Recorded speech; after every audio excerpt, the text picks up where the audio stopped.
I realize we have a first place schedule this year, but being the best team in football, you expect excellence. There's an expectation in Philly now, being the best team, having the best talent on both sides of the ball, that we do our job. A disappointing season would be anything under 11 wins.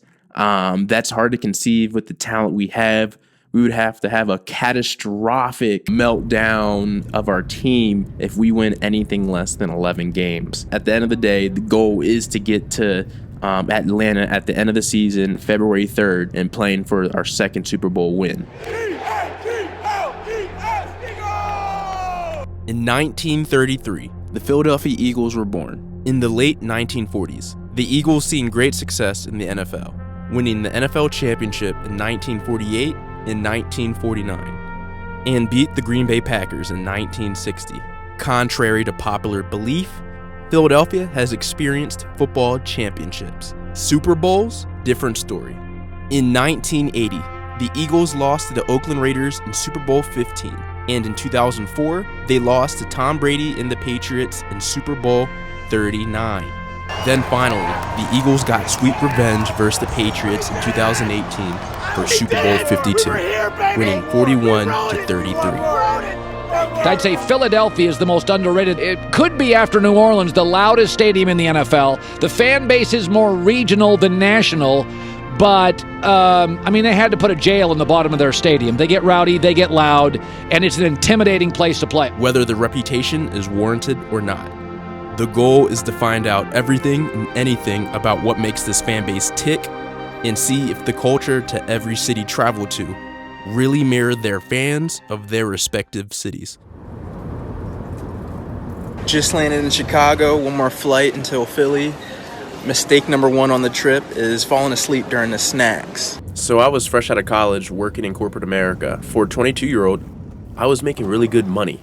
But deep down, I was miserable. I worked on Sundays, so I was missing Eagles games. I had to put them on tape rewind so I could go to work, then come back after work, then watch the game. I was on the verge of getting demoted from my corporate job.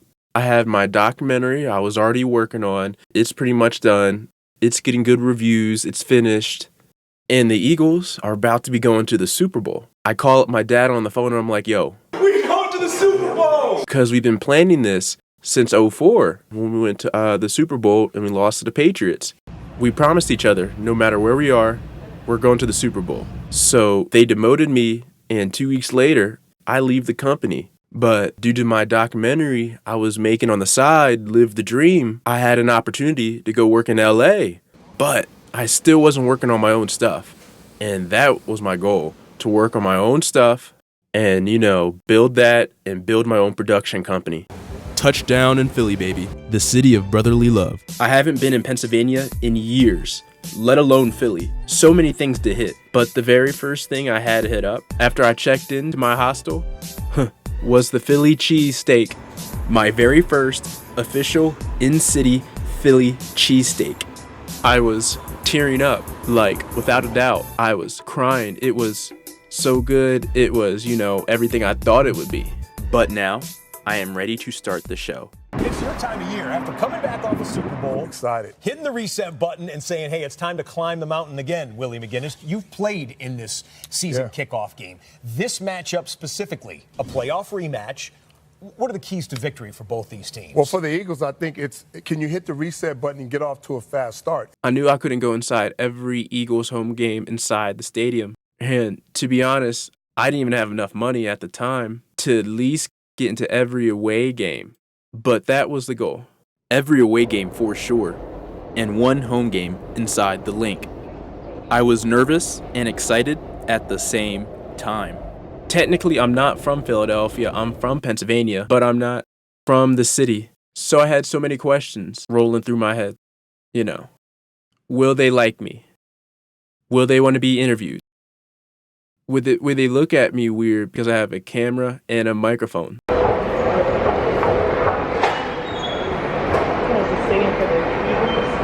The stadium's right there. Yeah, no problem.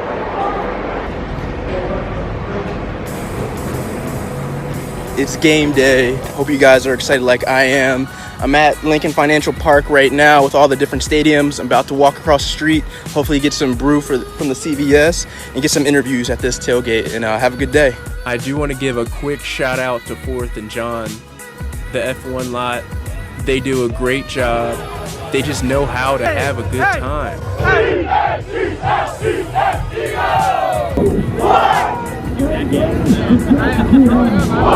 So my thought process for all the tailgates was after everybody started to drink a little bit, they were full of beer and full of food, I would insert myself in, then start asking the real questions. For this city, for the fans, for the people that grew up running against uterus walls, we salute you, Doug Peterson. Woo! And you just look at the Eagles' history, it's so dynamic, it's so dope. Fell in love ever since I've been bleeding green, my man. Sweating cheesesteaks. I don't got anything less than a repeat. Fly, Eagles, fly! Eagles fly, baby. Let's get it. Where you come from? I'm from Los Angeles, California. All right. Go Birds, baby. Go Birds. Go Birds! Go Birds. And this is what's cool about 4th and John. They bought a jersey from a Giants fan that had 0 Super Bowls on the back for the Eagles and had Super Bowls on front for the Giants. And we burned it. Week 1, they had the fire crew out and everything. I'm like, yo, if this is how it's going to be every home game, I know I got to keep going here. 1 hour till kickoff. Time to get to your seat, either in the stadium or by the TV. 27-24 Birds today. The Eagles, the green birds, not the dirty birds. Get his motherfucking ass. No! Yes! Let's go! Go Birds, baby. Go Birds! We come here, man. We bring hell. We raise hell, and Best traveling fan base right here. exactly. Just 1 week into the season, this quest might get curtailed early by Mother Nature. This monster hurricane now closes in. At this hour, Florence is a dangerous Category 3 with winds up to 120 miles an hour. The storm track shifting to the south slightly, meaning communities in South Carolina are now preparing for a possible direct hit as well. Disaster is at the doorstep, and it's coming in. You've got to be kidding me. A hurricane's hitting the East Coast when I'm supposed to be taking a train down south to see my cousin in Tampa for week 2? This was not good timing at all.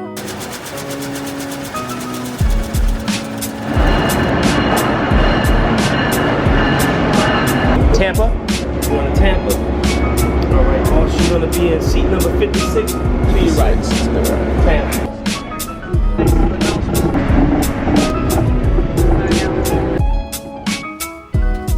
This will be the final boarding opportunity for Amtrak train 91, the southbound Silver Star to Miami, Florida.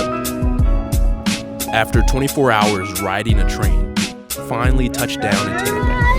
How you good? AKA the Big Guava, the mid-sized city located on the west side of Florida, coming with all the perks of a typical Floridian city: warm weather, water, and a laid-back lifestyle. Tampa started with Spanish beginnings. Ponce de Leon sailed to the area in 1513.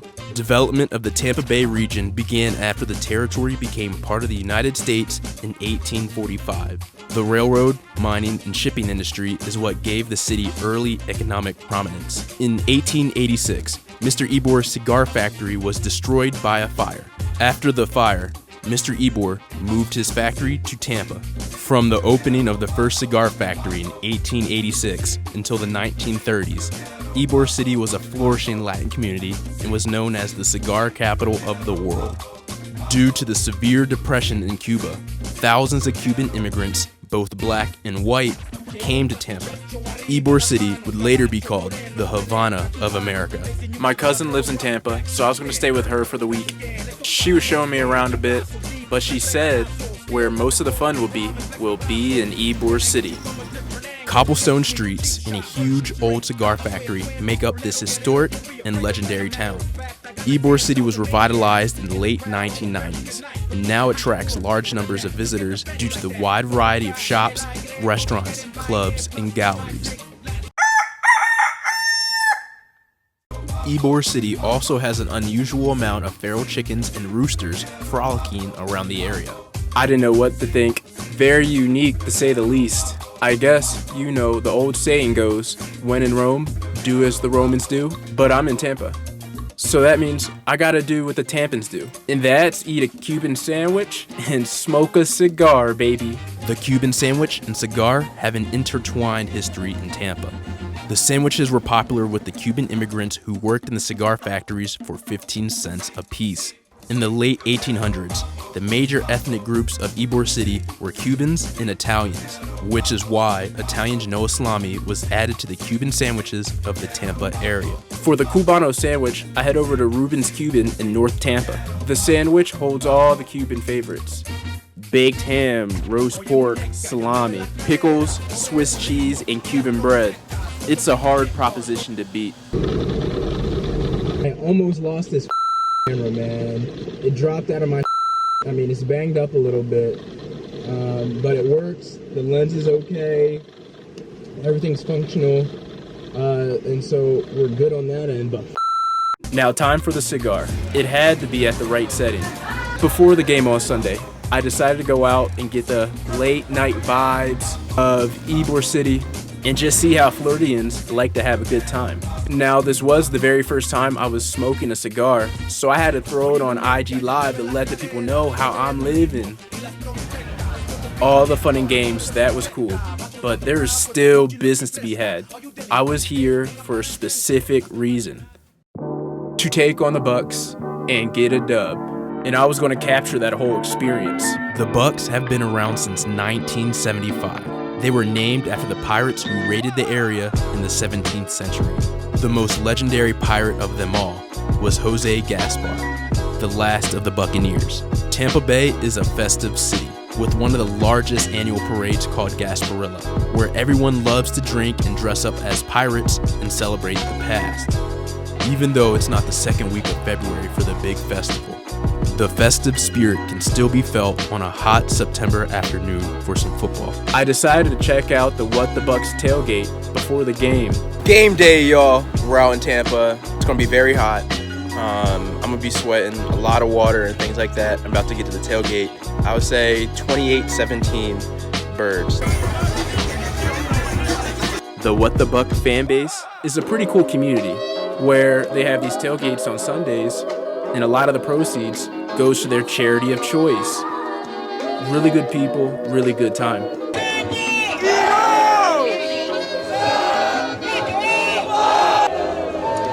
Get some more shots! Go Bucks!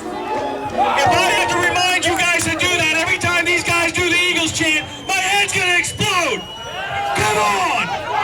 There's 22 Eagles fans here, for God's sakes! How do we hear them? The Buccaneers unique for me is the fan family that we have. I have people from all over the country and all over the world that I'm meeting today for the first time that I've only met on social media. And we come together and it's like I've known them half my life. We're down here partying. Eagles fans come down in the heat, the cold weather, snowstorms at all. We're here to party. And Bucks are just badass. Awesome down here. Bucks fans are pretty cool.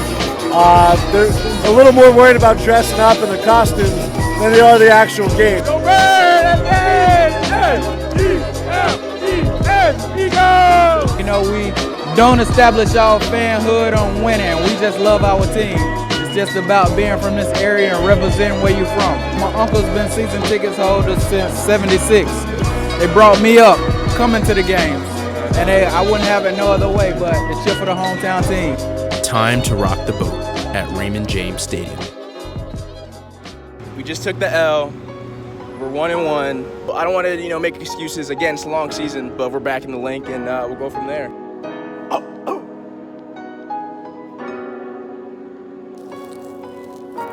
Back to Philly I go. Since we talked about the history of the Birds, let's go into the history of the city. Founded by William Penn, Philadelphia is the largest city in Pennsylvania, and at the time of the American Revolution, was the largest and most important city in America. Philadelphia is Greek for brotherly love. Penn was a Quaker, and he did not want a repeat of the persecution that Quakers had received in England. The city of brotherly love was a promise to maintain that freedom. Speaking of the fight for freedom in Philadelphia, the American Revolution was a battle between the 13 U.S. colonies and Great Britain.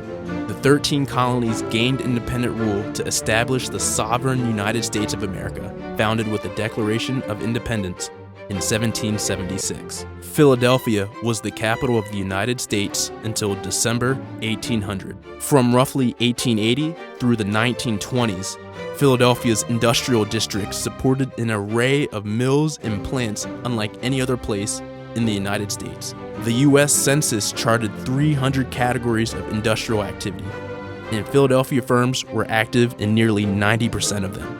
Towns like Kensington, Germantown, Frankfort, Manayunk, and Chester were all a part of helping the greater Philadelphia area become the workshop of the world.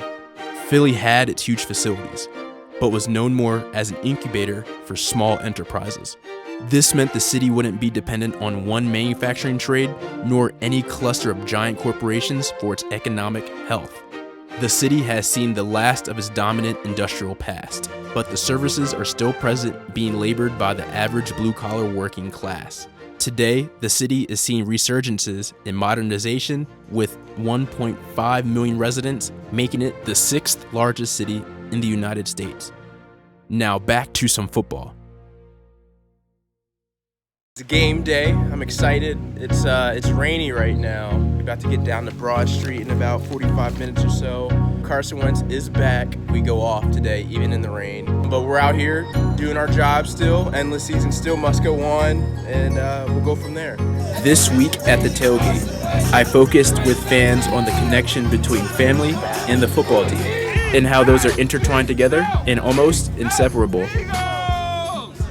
Grew up in a household and a family where everyone is watching the Eagles every Sunday. You don't have a choice, okay? You don't watch the Eagles, you don't root for the Eagles. You're not eating Thanksgiving, okay? You don't get Christmas gifts, you know? That's just the way it goes. People here, we really bleed green. Like, it's serious. It's real here, okay? We don't play with this thing, man. People call out of work just to see the game, okay? That's true. I've seen people who lost jobs. I got fired yesterday. We won. Mom was a Cowboys fan. Dad was a Giants fan. I was like, you know, I'm not going to piss one of you off and not the other. I'm going to piss you both off.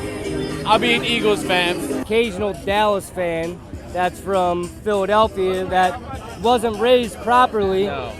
They obviously didn't get the tradition passed down to them. What makes an Eagles fan an Eagles fan is that it's passed down from generation to generation for decades. My dad got me into it pretty much since I was really little. He actually had a tryout with the Eagles, only team to give him a tryout out of Westchester University. He was a running back there. That meant a lot to him, meant a lot to me as an Eagles fan growing up. We're passionate, but we also don't take any BS from the team. We love this team 100%, but if they start messing up, even after, we won the Super Bowl, we'll let them know, but I think we'll be strong enough come that playoff time, and then I think we can go all the way again. And we don't care if we're good or bad. We're gonna let you know what's up. And I've always been raised to let them know when they're bad and let them know when they're good. And right now they're good, baby. So let's go. We are 2-1 going to Nashville to face the Titans. Wentz is back. It's time to ball out and go on a run. Off to the Volunteer State. But first, I linked up with a family friend, Mike Greenidge, who is a local cameraman for Fox News in Philly. He gave me some insight on the team and the city. I'm a general fan. I watch when it's on because I know I'm going to have to talk about it in the street. The energy in the city when they win, it's something like I've never seen before. You know what I'm saying? Like the up and down. Like cats will not go to work on Monday if the Eagles lose. It's the most craziest thing I've ever heard of. I remember we had a guy who actually worked, a sports anchor. I don't remember what year it was, but they lost the NFC Championship. The freaking guy didn't come back for the 10 o'clock news. Like, dude, you're the sports guy. Yeah. How do you not show up because the Eagles lost? The passion that Philadelphia Eagles fans have for that team is unbelievable. And the atmosphere in the city rises and falls. Like, they went on a Sunday night. Monday morning, everybody's got great energy at work. It's a whole different other town. Yeah, it's like drab is down, energy is down in the city. So that being said, last season, when they, made it to the Super Bowl and then they won. The city was just on high, and the city's been let down so many times that people were almost hesitant to be so energized and so happy that this was about to happen, that they were going to the Super Bowl, because they didn't want to jinx anything. These people, they just ride or die with this team, man. And not being a fan like myself, who's just not a sports guy, I came to Philly, and finally I had to start paying attention, because when you don't answer, or you give like a little generic answer, people look at you like, you didn't watch the game? It brings people together, man. One of my close friends in the city, and your father knows him, like I called him on a Sunday one time. He's like, I'm going to my pop's house to watch the Eagles game. And I was like, you know what, I'm not gonna ever bother this dude on a Sunday again, man, because that Eagles game is family time for him and his brother and his father. And his mom's maybe is upstairs cooking. His mom's might be down there watching, because the women are just as crazy about the team as the men are. They may not see each other all week. They may not even talk to each other all week. But they know on Sunday at game time, they're going to be together. Everybody has heard stories about the Greyhound bus. We're talking about a full 24-hour trip through the South. Thankfully, everything turned out okay. Finally made it to Nashville, Tennessee, Music City. Man, I gotta buck up and get me like a raincoat or an umbrella. With all the worries out of sight and mind, here comes Nashville with bright lights and a party time. Music City, baby. The country music capital of the world. Also where blues reign supreme. The famous Country Music Hall of Fame showcases legends like Elvis, Hendrix, Hank Williams, Dolly Parton, and Kid Rock. Where starry-eyed kids like Mason Walmart Yodeler Ramsey dream of performing at the Grand Ole Opry, which is the longest continuously running live radio program in the world. Rich with printing press history, once having 2 large newspapers, 10 print shops, and 13 publishers, Nashville's Southern artistry is unique in itself. I'm in Nashville, Tennessee. So there's 3 things that come to mind when I think about this city. Number 1, the music, 2, the hot chicken, and 3, dancing and partying. So you know I'm about to dive in. In the decades following the Civil War, Nashville experienced a growth in population, business, industry, and education. Another area of growth was in country music, which has grown to the point that Nashville today is known as Music City, USA. One of the biggest tourist draws has to be the Country Music Hall of Fame, with more than 2.5 million country music artifacts. Now let's make a transition from history to hot chicken. I could not wait to get my hands on this. Hot chicken in Nashville originated with Thornton Prince in the 1930s. He was cheating on his wife, and his wife tried to punish him by making his chicken extra hot. The plan backfired because Prince ended up liking the chicken so much he wanted more and opened up Prince's Hot Chicken Shack, which is still being ran today by his great niece. I didn't get a chance to get to the original Prince's Hot Chicken Shack, but I did try 2 other staples within Nashville, Tennessee. I tried Bolton's and Hattie B's. Bolton's had more of a dry rub, and Hattie B's had a wet rub. Both were amazing, don't get me wrong. But let me tell you about the Hattie B's. I got the damn hot spice because I like spicy things. But I promise you, on my life, this was the best fried chicken I've ever had. Oh, it was just Southern comfort all up in one. It was completely amazing. If I had to get some Hattie B's hot chicken, I would slap my mom. Mom, I know you're gonna see this. I wouldn't really slap you, but it's that good. But finally, let's get to the piece de resistance in Music City before game day. Music, drinks, and a good time. The party scene. And there is only one place to go when in Cashville, and that's Broadway. We took over Nashville all weekend. No Titans fans in sight. Eagles fans everywhere, up and down Broadway, in buses, in bars. It was crazy, it was bananas, it was bedlam.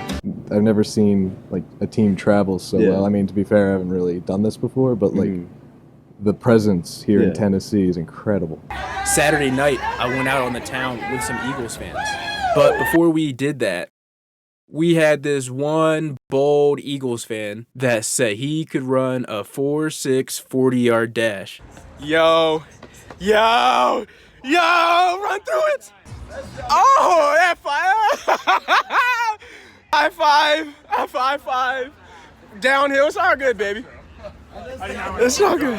When Eagles fans are traveling, we're coming together.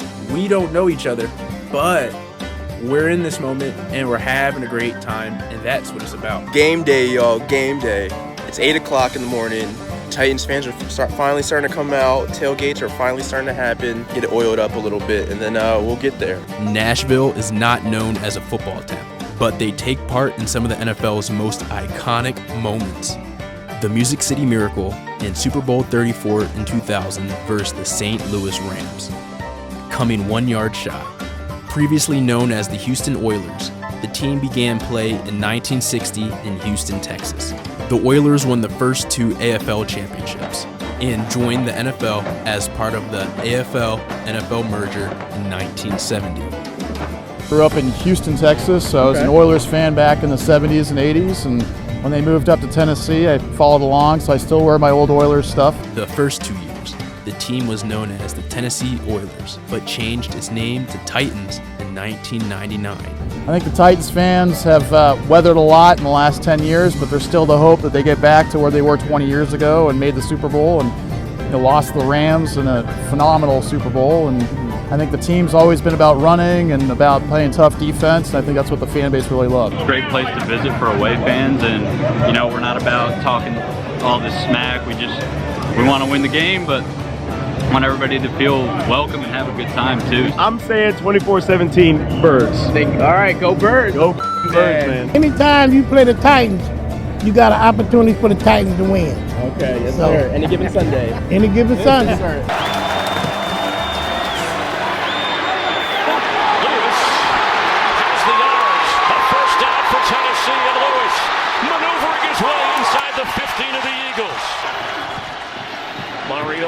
Rush, open, catch made. The Titans are going to win in overtime. Another tough ass loss. I'll be back in Philly next week. We go to NY on Thursday night. Then I take a little break before we go to London. But turmoil still trailed after the Titans' loss. First little hitch in the trip is here. My bus is delayed like crazy, so I have to get on another bus to the Sketch-ass bus station, and we'll go from there. Hopefully everything turns out good. Got me in the middle of Kentucky, middle of nowhere, about to go to Louisville, I guess. God damn. This season is shaping up to be a long one. After struggling to get back to Philadelphia after a long, tumultuous journey from Nashville, it's time to take a deep dive into the culture of this town, which in many cases glorifies the struggle more than anywhere else. A gritty city they call themselves, the underdog. Philadelphia is home to the second largest Italian, Irish, and Jamaican American populations in the country. It also has the fourth largest African American population in the United States. Immigrants now account for 10.9% of Philadelphia's population, including one of the country's highest poverty rates, high crime rates, and an unemployment rate above the nation's average. For better or worse, having the moniker of being a gritty city fits Philly to a T. New condos, new buildings, and all that, but I mean, you get into some of the neighborhoods. Oh, it's still a really dirty, grimy city. The Eagles resemble the city, and the city resembles the Eagles. The underdog role is not a new narrative for Philly. Nobody thinking they could actually win the Super Bowl last year is just a part of life. I'm talking about a hungry dog. For 52 years, you've been starved in this championship.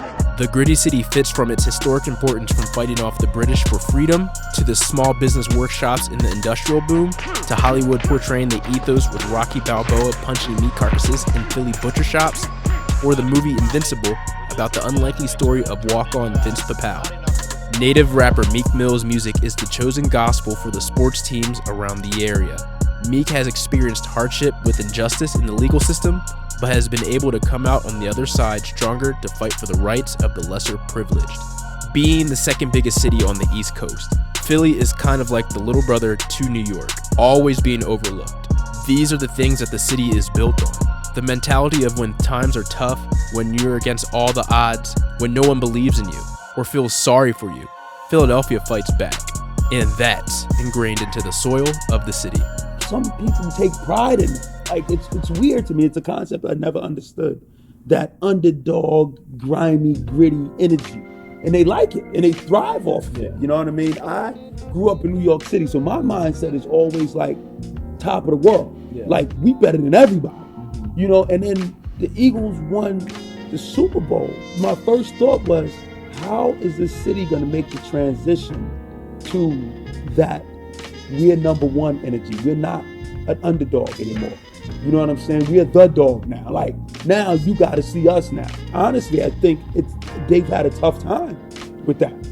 You know, because they've played that underdog role for so long that they don't know how to be the top dog. After interviewing Mike Greenidge, he helped me get in touch with one of his local cameraman friends, Paxton Reese. Now Paxton, he is the primary sports shooter for the Eagles football team. So I was excited to see if I could get some good perspective on the team, the fan base, and overall culture of the city.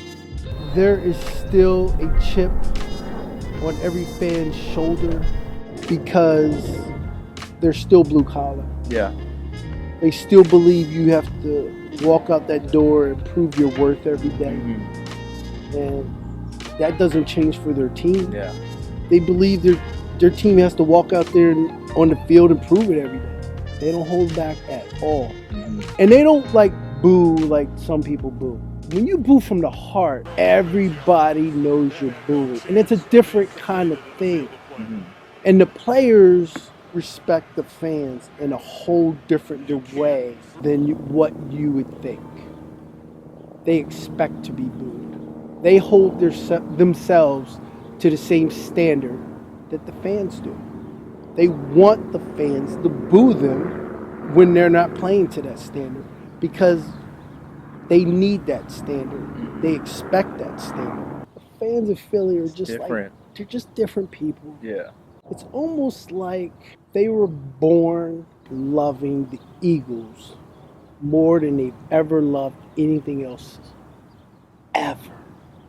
And like they were taught to love the Eagles next to like everything else. Yeah. Like I don't even know how to explain it. Like it's just odd. They roll with the squad. Oh yeah. And real fans roll. So it's not, sometimes you have transplants, and those are good fans. But there's something about flying on the plane with people that are coming from Philly that actually go to the games at the link that are going to the games. Because they bring that aura, they bring that same energy, and the team feels it. People in the stadium feel it. And it's a certain energy that just can't be explained.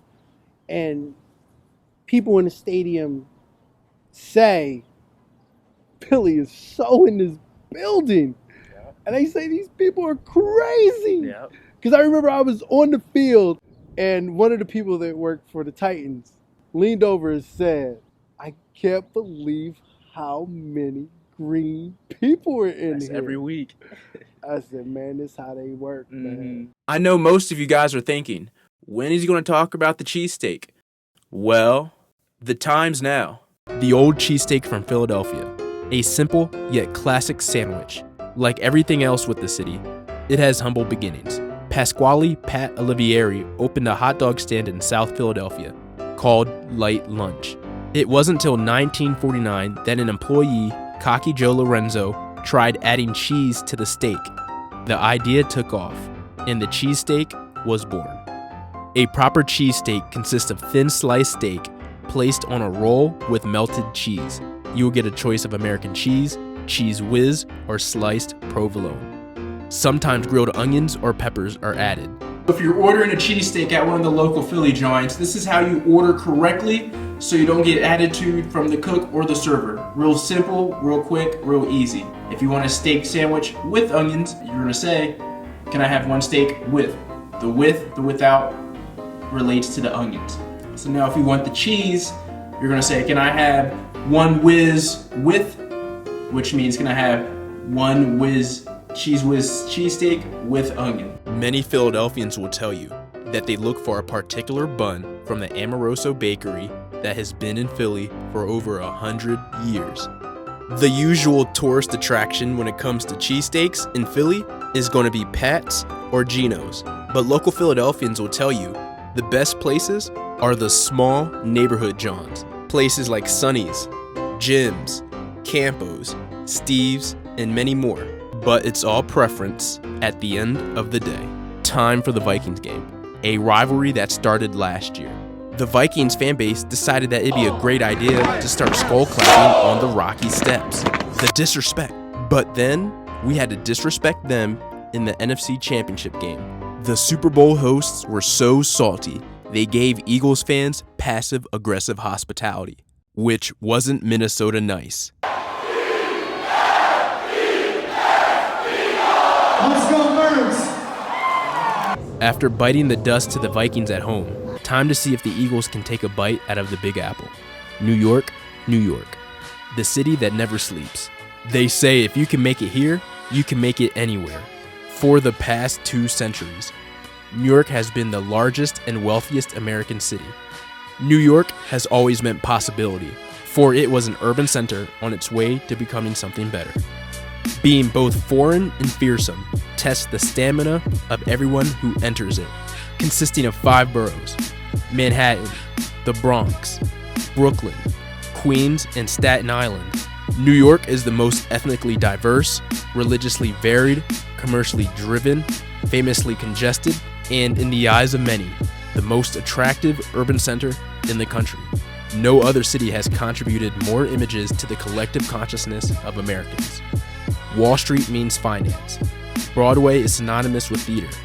Fifth Avenue is automatically paired with shopping. But if you're someone like me who likes to ball on a budget, Canal Street is a great option for shopping in New York City. In Harlem evokes images of the Jazz Age, African-American aspirations, and the slums. With a population of 8.6 million people, New York has more Jews than Tel Aviv, more Irish than Dublin, more Italians than Naples, and more Puerto Ricans than San Juan. Its symbol is the Statue of Liberty, but the metropolis itself is an icon, a conglomeration of local neighborhoods that provide them with similar cuisines, languages, and experiences. New York is perhaps the most fitting representative of a diverse and powerful nation. The first pizzeria established in America was in 1905 by Gennaro Lombardi. I was staying in Queens, so I had to hit the streets for the Italian eats. I pulled up the Sunnyside Pizza, and they did not disappoint with their slices. Next, I went to Chinatown for some authentic Chinese food from Spicy Village, where they had a really good spicy beef udon noodle dish.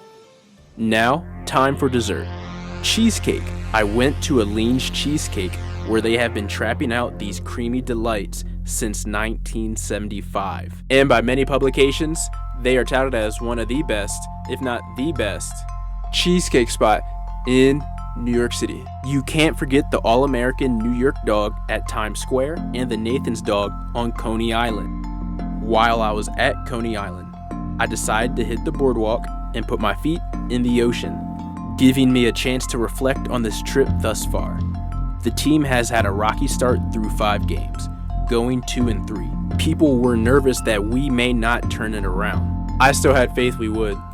Time for Thursday night showdown. The New York Football Giants, one of the most storied franchises in NFL history, were founded in 1925. Being in the Big Apple means being bigger than life to really succeed. The Giants have played into that moniker on several occasions in their history. Hall of Fame linebacker Lawrence Taylor is arguably the best player of any position in the history of the NFL, winning MVP and Defensive Player of the Year in the same season while winning the Super Bowl in 1986. The Giants also came up massive versus arguably the greatest team of all time, twice, the New England Patriots. The arrogant nature of New York tends to not be afraid of the bright lights on the biggest stages. But those lights haven't been bright for the Giants in years. And the Eagles can't give them any glimmer of sunshine. It's crazy out here. We're about to be in the rain game, but we need this dub regardless, so I'm here. What makes the fan base just a little bit different? I don't know, the diversity, even if we're down 1-4 pretty much, we're still loud, we're still proud of our team. And I've been a Giants fan my whole life. I was born into the family. My entire family's always been a Giants fan, so it just stuck. What's the prediction for today? I'd like to say the Giants will win. I think if they can run the ball, they will. But I know that if it turns into a passing game, then I think the Eagles will win. They probably have the advantage. We're about to go 3-3. Endless season, we're still rolling. You'll see me in London in 1.5 weeks. The ride was alive in major fashion. Back home to Salt Lake for the Panthers game. It was time for me to get some rest and get ahead, because London was right around the corner. It's game day. 10 days since the Eagles played last Thursday and I was in New York. I'm home this week watching the Panthers. I just wanted to get a little jump on getting to London tomorrow. So it's just going to be cozy season. We're going to be getting back on the road very soon. Dude, what are you doing? He was open. You're the reigning Super Bowl champion, where everybody is going to bring you their A game. That's additional pressure. Everything I hear from the Eagles is they think it's still 2017. Remember the dog masks, no pressure, underdog? You're not underdogs anymore. You're the defending Super Bowl champions. You can't recreate 2017. On Kaepernick in protest, Malcolm Jenkins was very vocal in The his 17-point blown lead wasn't the biggest story. The Eric Reid and Malcolm Jenkins scuffle was, as it pertains to the state of our society. Seemed divided in this one. It also was physical on the field. Here's the postgame talk. Does it have anything to do with the disagreement about the Players Coalition? He's a sellout. I think it was James Baldwin that said, to be black in America and to be relatively conscious is to be in a constant state of anger. I never get up here and talk bad about somebody who I knew was generally out to help other people. So, that's where I am with that. You've seen the positive and negative of politics in sports around the world, but we haven't talked about the consequences of politics in American football and how it affects American society. The time is now. Why is there bad blood between these two athletes? Eric Reid and Malcolm Jenkins both have lots in common. So what's the issue? They are both African American, both play safety in the NFL, and both have been fighting for justice for blacks in America. Let's take a look back in the last 2 seasons, which was filled with political drama in the league. Kaepernick began sitting during the national anthem at the start of the 2016 NFL preseason. This protest went unnoticed for 2 weeks before he was questioned by the media. To me, this is something that has to change, and when there's significant change, and I feel like that flag represents what it's supposed to represent, and this country is representing people the way that it's supposed to, I'll stand. I'm seeing things happen to people that don't have a voice, people that don't have a platform to talk and have their voices heard and affect change. On September 1st, 2016, Kaepernick opted to kneel during the national anthem. Eric Reid joined Kaepernick in kneeling during that final preseason game. Taking a knee was sort of born out of compromise. I wanted him to stand, through our conversation, through listening and respecting one another, he agreed to take a knee. These problems aren't new themes in America. They just haven't been challenged nor talked about on the biggest sports stage in the country. In week 1 of the 2016 season, the movement was in full swing. NFL players across the league were taking this opportunity to express their feelings. This movement got so big, athletes in high school and college started to take part in the protest. Is not one that you should be having against the flag, against the national anthem. It's not a protest against the military, it's a protest about inequality in this country. I understand the freedom of speech, but also this is the players' jobs, and I don't get to speak freely at my job all the time, so they should have to follow the rules and respect our country and our flag. We did it peacefully, so not everybody's going to agree with it, but this is America. I wish they would leave the whole political side of taking a knee or not taking a knee, staying in the tunnel, coming out of the tunnel. I wish they would leave just that part of the political side out of it. My dad actually was a gunny in the Marine Corps, so he fought for this country. And, one of the things that he taught me is that, he went over there to fight for this country, for our freedom. And part of that is our freedom of speech. Later in December, Kaepernick was benched by Chip Kelly for poor play. The $100 million quarterback then opts out of his deal, though GM John Lynch said he was going to cut him anyway. The 2016 season was the last time we would see Colin Kaepernick on a team, and possibly forever. But his presence still will be felt way after his last snap. Now, for his original counterpart, Eric Reid, was also out of the league, potentially being blackballed just like Colin, even though his talents were still performing at a high level. So they both filed a grievance lawsuit of collusion against the NFL and its owners. The first part of the 2017 NFL season was a media mess for the league. Wouldn't you love to see one of these NFL owners, when somebody disrespects our flag, to say, get that son of a bitch off the field right now, out, he's fired. If we are disrespecting the flag, then we won't play, period. You probably remember 2 weeks ago, the entire team, including Jones himself, took a knee before the national anthem in Arizona, but then they all did this. They stood up during the anthem and locked arms. The whole conversation was barely about football. It was about taking a knee and your stance. But when you think about it, history repeats itself in different ways. The ancient Romans used the Colosseum Games to promote the military, in the hopes that the young boys watching would want to join the military to live out their dream as a gladiator. With the NFL supporting the US military so much, especially after 9/11 and fallen NFL soldier Pat Tillman, patriotism has been an important part of the aura of football, which is the modern-day gladiatorial game. But like most things, tension settled back down. By the end of the year, business was back to usual, especially so in 2018, until week 7 of the season matchup between the Panthers and Eagles. While Colin was still on the sidelines wanting back in the NFL, Eric Reid finally landed a job with the Carolina Panthers. The undefeated article by Jason Reed breaks down the whole situation. Malcolm Jenkins, the co-founder of the Players Coalition with Anquan Boldin, played a huge part in brokering an unprecedented $89 million social justice partnership with the NFL. But Reed believed the coalition has both betrayed the principles of the movement and denied former quarterback Colin Kaepernick his rightful place as the head of the table. I believe a lot of players should have stepped up for Colin. I believe Malcolm capitalized on the situation. He co-opted the movement that was started by Colin to get his organization funded. It's cowardly. He sold us up. The Players Coalition was the main group that negotiated with the NFL owners on behalf of the players who protested during the national anthem to bring attention to racial injustice. Reed strongly disagreed with Jenkins on his decision to accept money from the NFL without placing more conditions on owners, and his choice to stop demonstrating during the playing of the Star-Spangled Banner, which influenced him and other players to break away from the coalition in protest of the leadership of Jenkins and Bolden. Most of the public believed that kneeling was inappropriate. Opponents of the movement have labeled players as being anti-police and anti-military. The league's money didn't change Jenkins' position. While sympathetic and supportive of Kaepernick's fight to secure employment through a grievance he filed against the league, the players still thought the focus should remain on the bigger picture.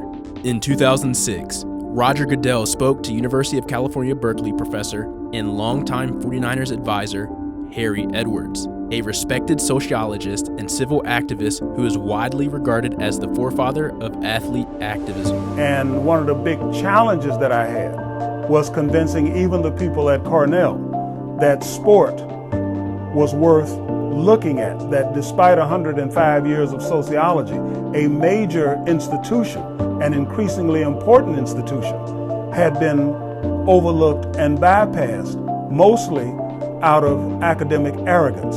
With his talks with Goodell, he prophetically cautioned the cultural shift that was taking place in NFL locker rooms. Increasingly, athletes would be viewed as the game's stars. So what's the next step for modern day athletes in what you call the struggle? Now the thing is power, and the issue becomes for them, how do we frame it up so that we can move forward and make our contribution? Right now, Colin Kaepernick, San Francisco 49ers, a team that I've been with for 31 years, is the face of that effort.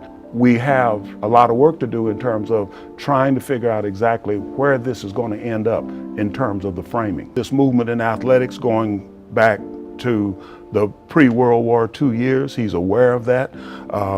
more than anything else, I try to answer his questions and to put everything in perspective and give him a broader handle on exactly where he is and what he's involved in, and as much as anything else, the price, the cost of what he is doing. Owners were uneasy, sponsors were uneasy, and fans on both sides of the issue were upset. Some promised to boycott the NFL until the players stood, while others pledged to boycott games until Kaepernick had a job. A message about police brutality and oppression had been co-opted into a discussion about respect, or lack thereof, for law enforcement, then the military, then free speech, and finally, patriotism.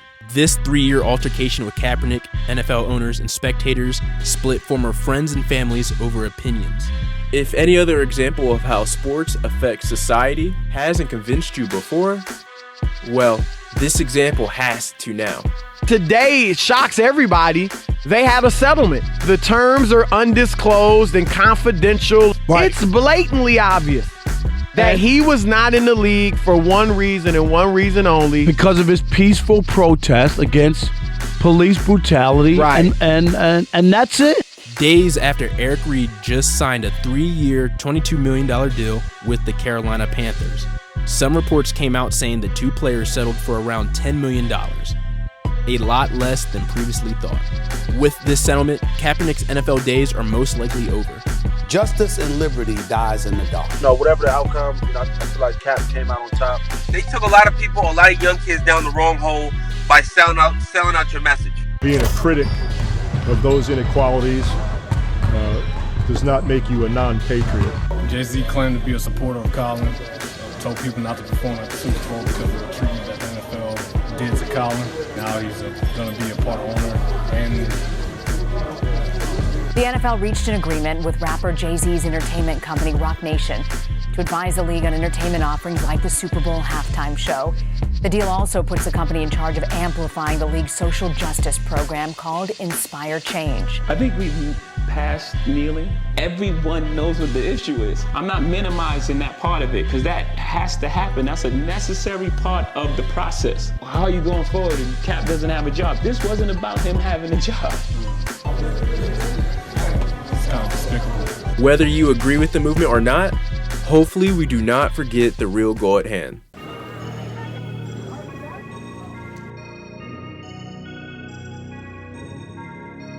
Now off across the pond we go. Time to see the English blokes in London, aka the Big Smoke. I studied abroad in London for 6 months, so part of me feels that London is my home. The Eagles are 3-4, facing a Jaguars team that essentially is the home team here in London. The Jaguars have played at Wembley Stadium 5 times already since the NFL started doing international games again, winning the last 3 matchups they have had. So this is no easy task, beating the Jags in their home away from home. The Romans founded London around 50 AD. Its name is derived from the Celtic word Londinios, which means the place of the bold one. London has always been a city that represented power and authority, where monarchy is the government system, with Queen Elizabeth being at the helm of the British royal family, continuing to captivate Londoners, the media, and the world, especially with Meghan Markle, with speculation of her possibly being the first person of color to enter the British royal family in the history of England. The metropolitan area of London, with a population of 14 million people, is the largest in the world and full of culture. When you think of London, you think about Big Ben in all its glory. You have the London Eye, the double-decker bus, and the iconic subway system called the Tube. Mind the gap between the train and the platform. The history in London is undeniable. Even with how modern the city has come, you could still see the old roots in the buildings. My family wanted to see Stonehenge, so off to the countryside to see it. For centuries, historians and archaeologists have been puzzled over the prehistoric monument that Neolithic builders built for an estimated 1,500 years, while many modern scholars now agree that it served as a sacred burial ground. They still can't explain how a civilization without modern technology or even the wheel created this mighty circle of upright megalithic stones. The world may never know. Now for food, obviously you have to go for the fish and chips. The classic staple of English cuisine. Then the proper full English breakfast. Washing down your brekkie with a cup of tea. The meat pies, the pasties, the Jewish staple salted beef bagel bake from Brick Lane, the curry and halal on the east side of the city, Ben's cookies. So many different dishes to devour. But there's only one thing that surpasses all these delectable delights. And that's the good old pint.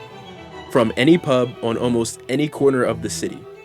The true community watering hole of any English neighborhood. Now, if you had to guess, what goes good with a pint and food at your local pub? Football. And we ain't talking your American version either. What attracted me to the game of international football is the fact that they take this sport just as serious, if not more serious, than the Americans do for their football. The history of modern-day soccer was established in 1863. Representatives from London clubs and schools met at the Freemasons Tavern to set up common fundamental rules. It's not just a sport, it's a way of life. And the love isn't just for the top teams in the world. The small neighborhood clubs are heavily supported by the fans. While living on the east side of London, my first ever soccer match was with the Leyton Orient Football Club at Brisbane Road. I took my family there to watch a match, and they thoroughly enjoyed it, embracing the international sports culture. International football may rule the globe, but American football rules Sunday. And as Sunday approaches, the Eagles have flown in, fans, and the team. Even see an Eagles takeover at Wembley Stadium. According to StubHub, 41% of all tickets were bought in the state of Pennsylvania. Wembley Stadium has about 90,000 seats, so I think we're going to be seeing a lot of green out there. The night before the game, me and my dad decided to go to an Eagles pub to hang out with some fans and grab a pint. It's always nice seeing fellow birds outside of Philly. Makes you feel right at home. Unfortunately, the same could be said for Jaguars players. British police detained Barry Church, DJ Hayden, Ronnie Harrison, and Jared Wilson for failing to pay a bar tab of roughly $64,000 at a cabaret nightclub and then getting into an argument with the bouncers. Being that they are Jaguars players, they actually thought they wouldn't have to pay the bill because they thought it was a hometown discount or something. Crazy for them to think that. This is London. The NFL is not king here. And then eventually release them without any criminal charges because someone paid the tab and the management from that nightclub decided not to press any charges. Let's get to game day.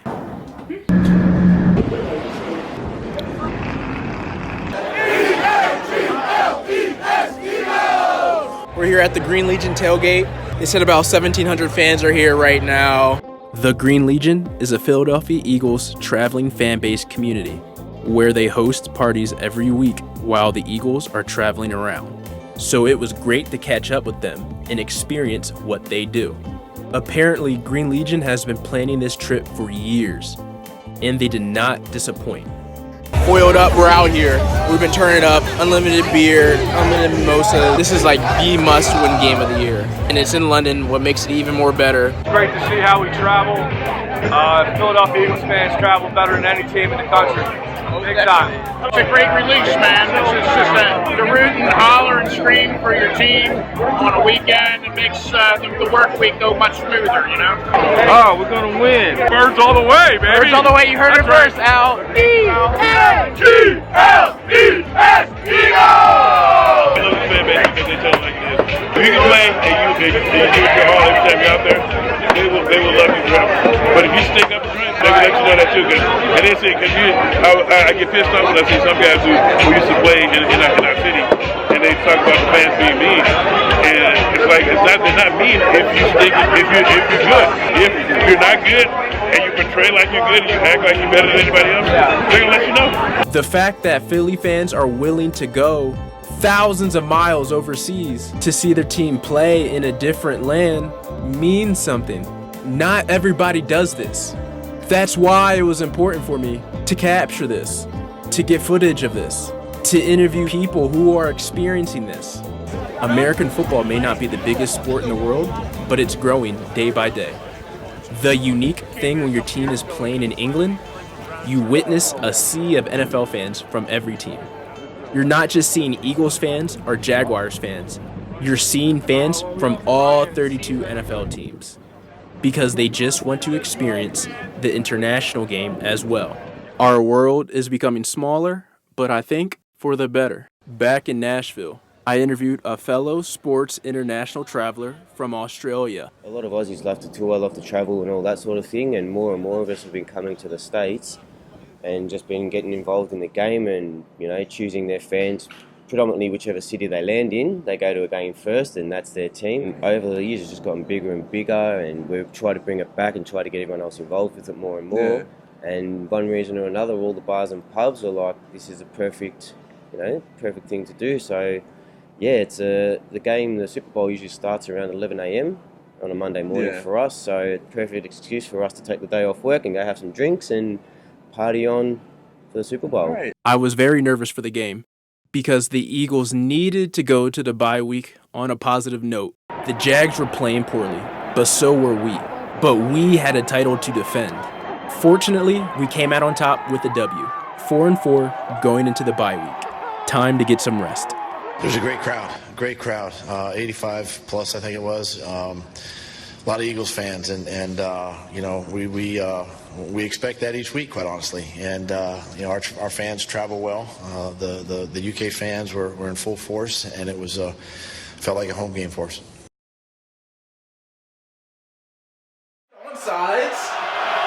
I'm not on the road this week, still resting up before the second half of traveling. It's Cowboys week in Philly, our arch nemesis. Time to show the NFC East we mean business. The Cowboys are one knockout blow away from their season being virtually over. But we need to deliver that punch. As an Eagles fan, hatred runs deep for Dallas Cowboys fans.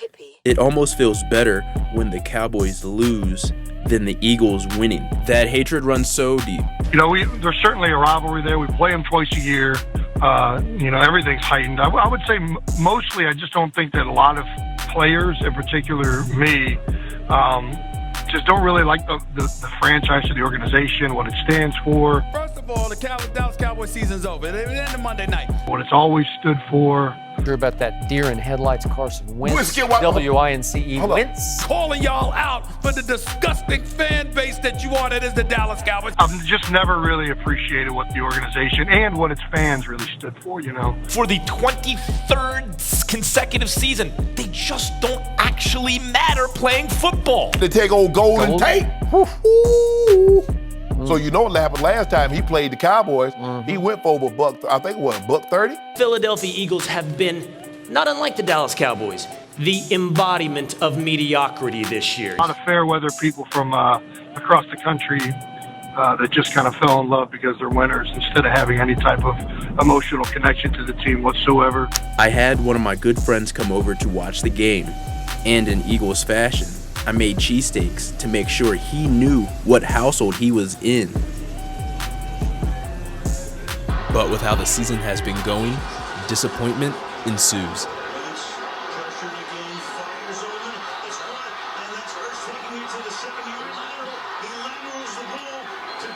You gotta toss that joint back or something. 4-5, keeping the Cowboys season alive. While the schedule is getting harder, the next stop on the Endless Season Tour is the Big Easy. NOLA, baby. New Orleans has to be the party capital of America. So even though the Eagles are struggling, it's hard to be sad in this city. You feel the voodoo juju immediately when you step foot in its quarters. The past isn't dead. It's not even the past. No other city in America keeps its history as vital or as accessible as New Orleans. Entire neighborhoods, whole buildings, cemetery crypts, manhole covers, cobblestone streets, and ancient oaks serve as touchstones to vanished eras. In New Orleans, history can strut as loudly as a carnival walking crew or creep as softly as a green lizard on a courtyard wall. Thrilling, colorful, tragic, inspiring. Discover a little about the sweep of the city's history. La Nouvelle Orleans has French and Spanish roots. Spain took control of New Orleans in 1763 after the signing of the Treaty of Paris. which left lasting marks on the city's street names and architecture. In 1800, the Spanish ceded Louisiana back to France, but Napoleon sold the city in what was the Louisiana Territory to the United States 3 years later as a part of the $15 million Louisiana Purchase, April 30th, 1803. Although the French sold Louisiana, the native residents held tight to their Francophile ways. The Creoles, the American-born offspring of European settlers, many with French blood, created a sophisticated and cosmopolitan society in colonial New Orleans. From the streets of the French Quarter to Creole cottages, history of the French still remain. As Americans prospered, the French and Creoles of New Orleans still socially rejected the nouveau riche American plantation owners. So the Americans simply stayed across the neutral ground of Canal Street and carved out their own neighborhoods, from what is now the Central Business District, the Warehouse District, and all the way up through the Garden District and Uptown. In the mid-1800s, the highest concentration of millionaires in America could be found between New Orleans and Baton Rouge. Fortunes fueled by the slave economy and massive sugar plantations along the Mississippi River. In the 1850s alone, Louisiana sugar plantations produced an estimated 450 million pounds of sugar per year, worth more than $20 million annually. Yet these elegant mansions hid the misery of the enslaved and could not shelter fortunes from the coming storm that divided the nation. War destroyed the world of antebellum New Orleans, but much remains to uncover today. In the late 19th century, jazz emerged, combining ragtime, blues, spirituals, and the American songbook into something brand new and soul-stirring. Music is a birthright in New Orleans, and it's always been that way. The French, Spanish, African, Italian, German, and Irish found common ground in their love of listening to and making music. While the 1920s is considered the jazz age in America, in New Orleans, that age dawned in the late 1800s. While the Roaring Twenties were in full swing, New Orleans roared back, ignoring prohibition and welcoming travelers. It was a time of cultural excitement. Artists, authors, and the adventurous discovered the French Quarter. NOLA provided the soundtrack of the decade. But if you ask any millennial, New Orleans was the soundtrack of the 2000s, with hip-hop legend Lil Wayne's peak of his career and his native Louisiana rap group, the Hot Boys. There's just so much different stuff you can do in this city, but I try to do the best I can when I visit. You have the Creole style of food with gumbo, which is so good. The Cajun style with po' boys and jambalaya, which is considered more of a country style of cooking, but equally as tasty.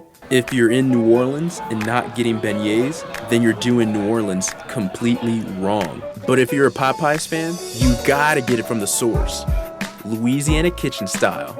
The cuisine in New Orleans and Louisiana as a whole has subtle differences, but those differences are institutional in what makes the Creoles and Cajuns their separate entities. It's always a party down here on Bourbon Street. It's a must in the day or nighttime to get drunk and have a good time. It's a madhouse 24/7, 365. But if you want to go off the beaten path a little bit to get the more low-key vibe with music, Frenchman Street, which is farther down on the French Quarter, is the way to go. A street where you can see artists putting on a great act with jazz and modern tunes. It's a really great time. Thank y'all so much.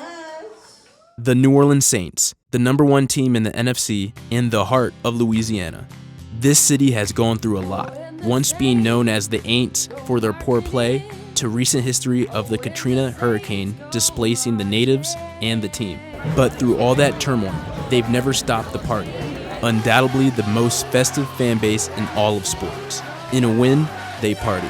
In a loss, they party. Saints fans' cure to anything is to have a good time.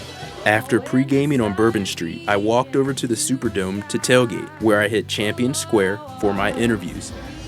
And I remember years ago when the team first started, I remember going back to the games at Tulane Stadium with my father. Okay. So, there's a long history of there. Actually, it was great. My father got to see the Saints win the Super Bowl before he passed away. Overall, the New Orleans area is like a community, and you're born in the New Orleans area, you're born to be a Saints fan. Lafayette, Louisiana, I'm an Eagles fan because you know, as a team of brethren in love, you know. They're a good team, man, you know, regardless of what we do every year, we still a good team, man, you know. It runs deep. I mean, win or lose, we're going to be behind our team either way. And now that we finally won, it means a lot to us, and we feel good. We feel proud to travel now and show the Eagles pride. 42-21. 42-24. He lied. 42-21 New Orleans. He lied. Oh, hell no. We averaging 36.6 points a game. It doesn't matter. We're from the down south. We're the dirty south. We're the best. So who that win? All right, so who that win? Super Bowl, Atlanta. Don't meet us that, beat us that. We will be in Atlanta. All right, who that? Once I got inside the Superdome and got to my seat, I was astonished. I've never experienced anything like it. The Superdome got wild. On a third down, when the Eagles had the ball, the Saints fans got so loud, and I'm not kidding you. I got startled. I didn't know what to do. It was the most loud, most wild game I've ever been to in my life. It was a crazy thing to experience, but I'm glad I did, even though it was at the expense to an Eagles loss, 4-6. We aren't looking like defending champions. We're looking like defeated champions. The weather is starting to change. Leaves are going from brown to falling off the trees. Snow is on the horizon. Winter is coming. With how the season's been going, I'm just grateful for the shot to make it to December for meaningful games. If you notice throughout all the interviews I've conducted so far, football fans' love for the game and their team started with family. The Philadelphia Eagles fan base are a prime example of how generational influences affect your psyche. If you're from Eastern Pennsylvania, you were bred to be an Eagles fan. Your father's father made sure of it that your dad bled green with Eagles pride, which made you bleed green as well. This Eagles vs. Giants game is special to me because it represents my family. My godfather is a die-hard Giants fan. We've planned to watch a game together for years in the making, and we finally were able to make this happen. We love being Giants fans, but we're honest Giants fans. If we're good, we're good. If we're bad, we're bad. But we're loyal to the team because good or bad, we still show up. The season's on the line for both teams. You guys have to win out. We just have to win a game. What's the prediction for the day? The prediction of today, we're going to lose today.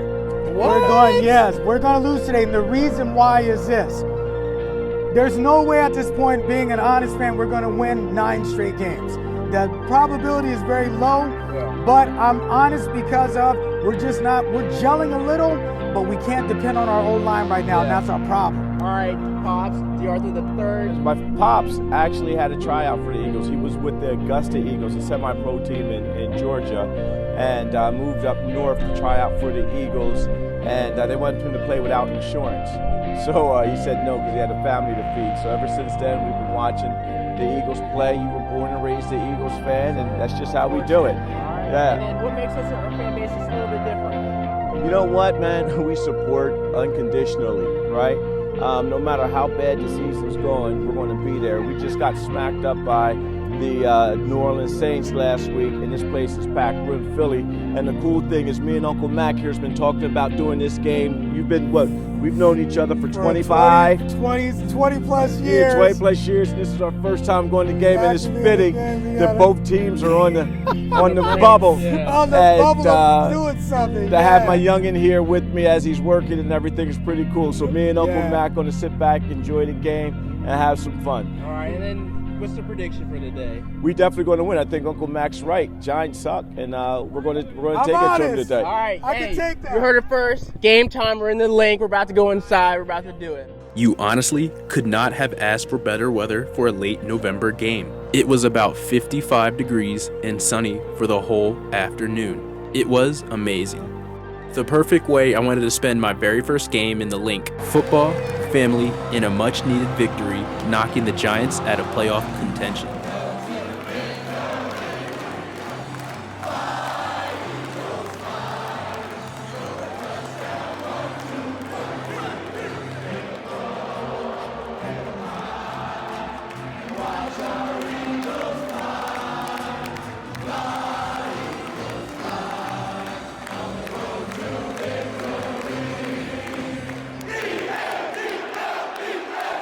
Leaving the stadium, I still had hope we could turn things around.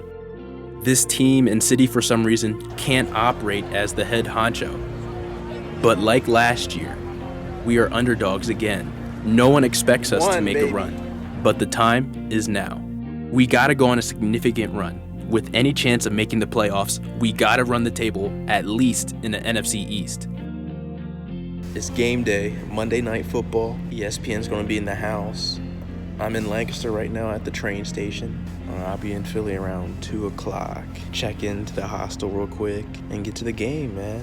It's gonna be a big one. It's huge. We're back to the underdog mentality, unfortunately, but this is, I guess, how we like to operate. So I'm rolling with it. The Eagles are still mathematically in it. I'm still very happy because we always have a shot. And I'm happy that, we're playing meaningful games in December now. I'm thinking 24-14 Eagles today in a major win. And then, we're going to Dallas next week. So we live to fight another day. With the win over New York, they now host the Redskins, who lost to Dallas on Thanksgiving, with just one game separating the teams. And even though the season has not gone the way that many fans had hoped, the Eagles' schedule breaks kind of well for them. If you think about it, take care of business in the NFC and a playoff berth, still a pretty strong possibility.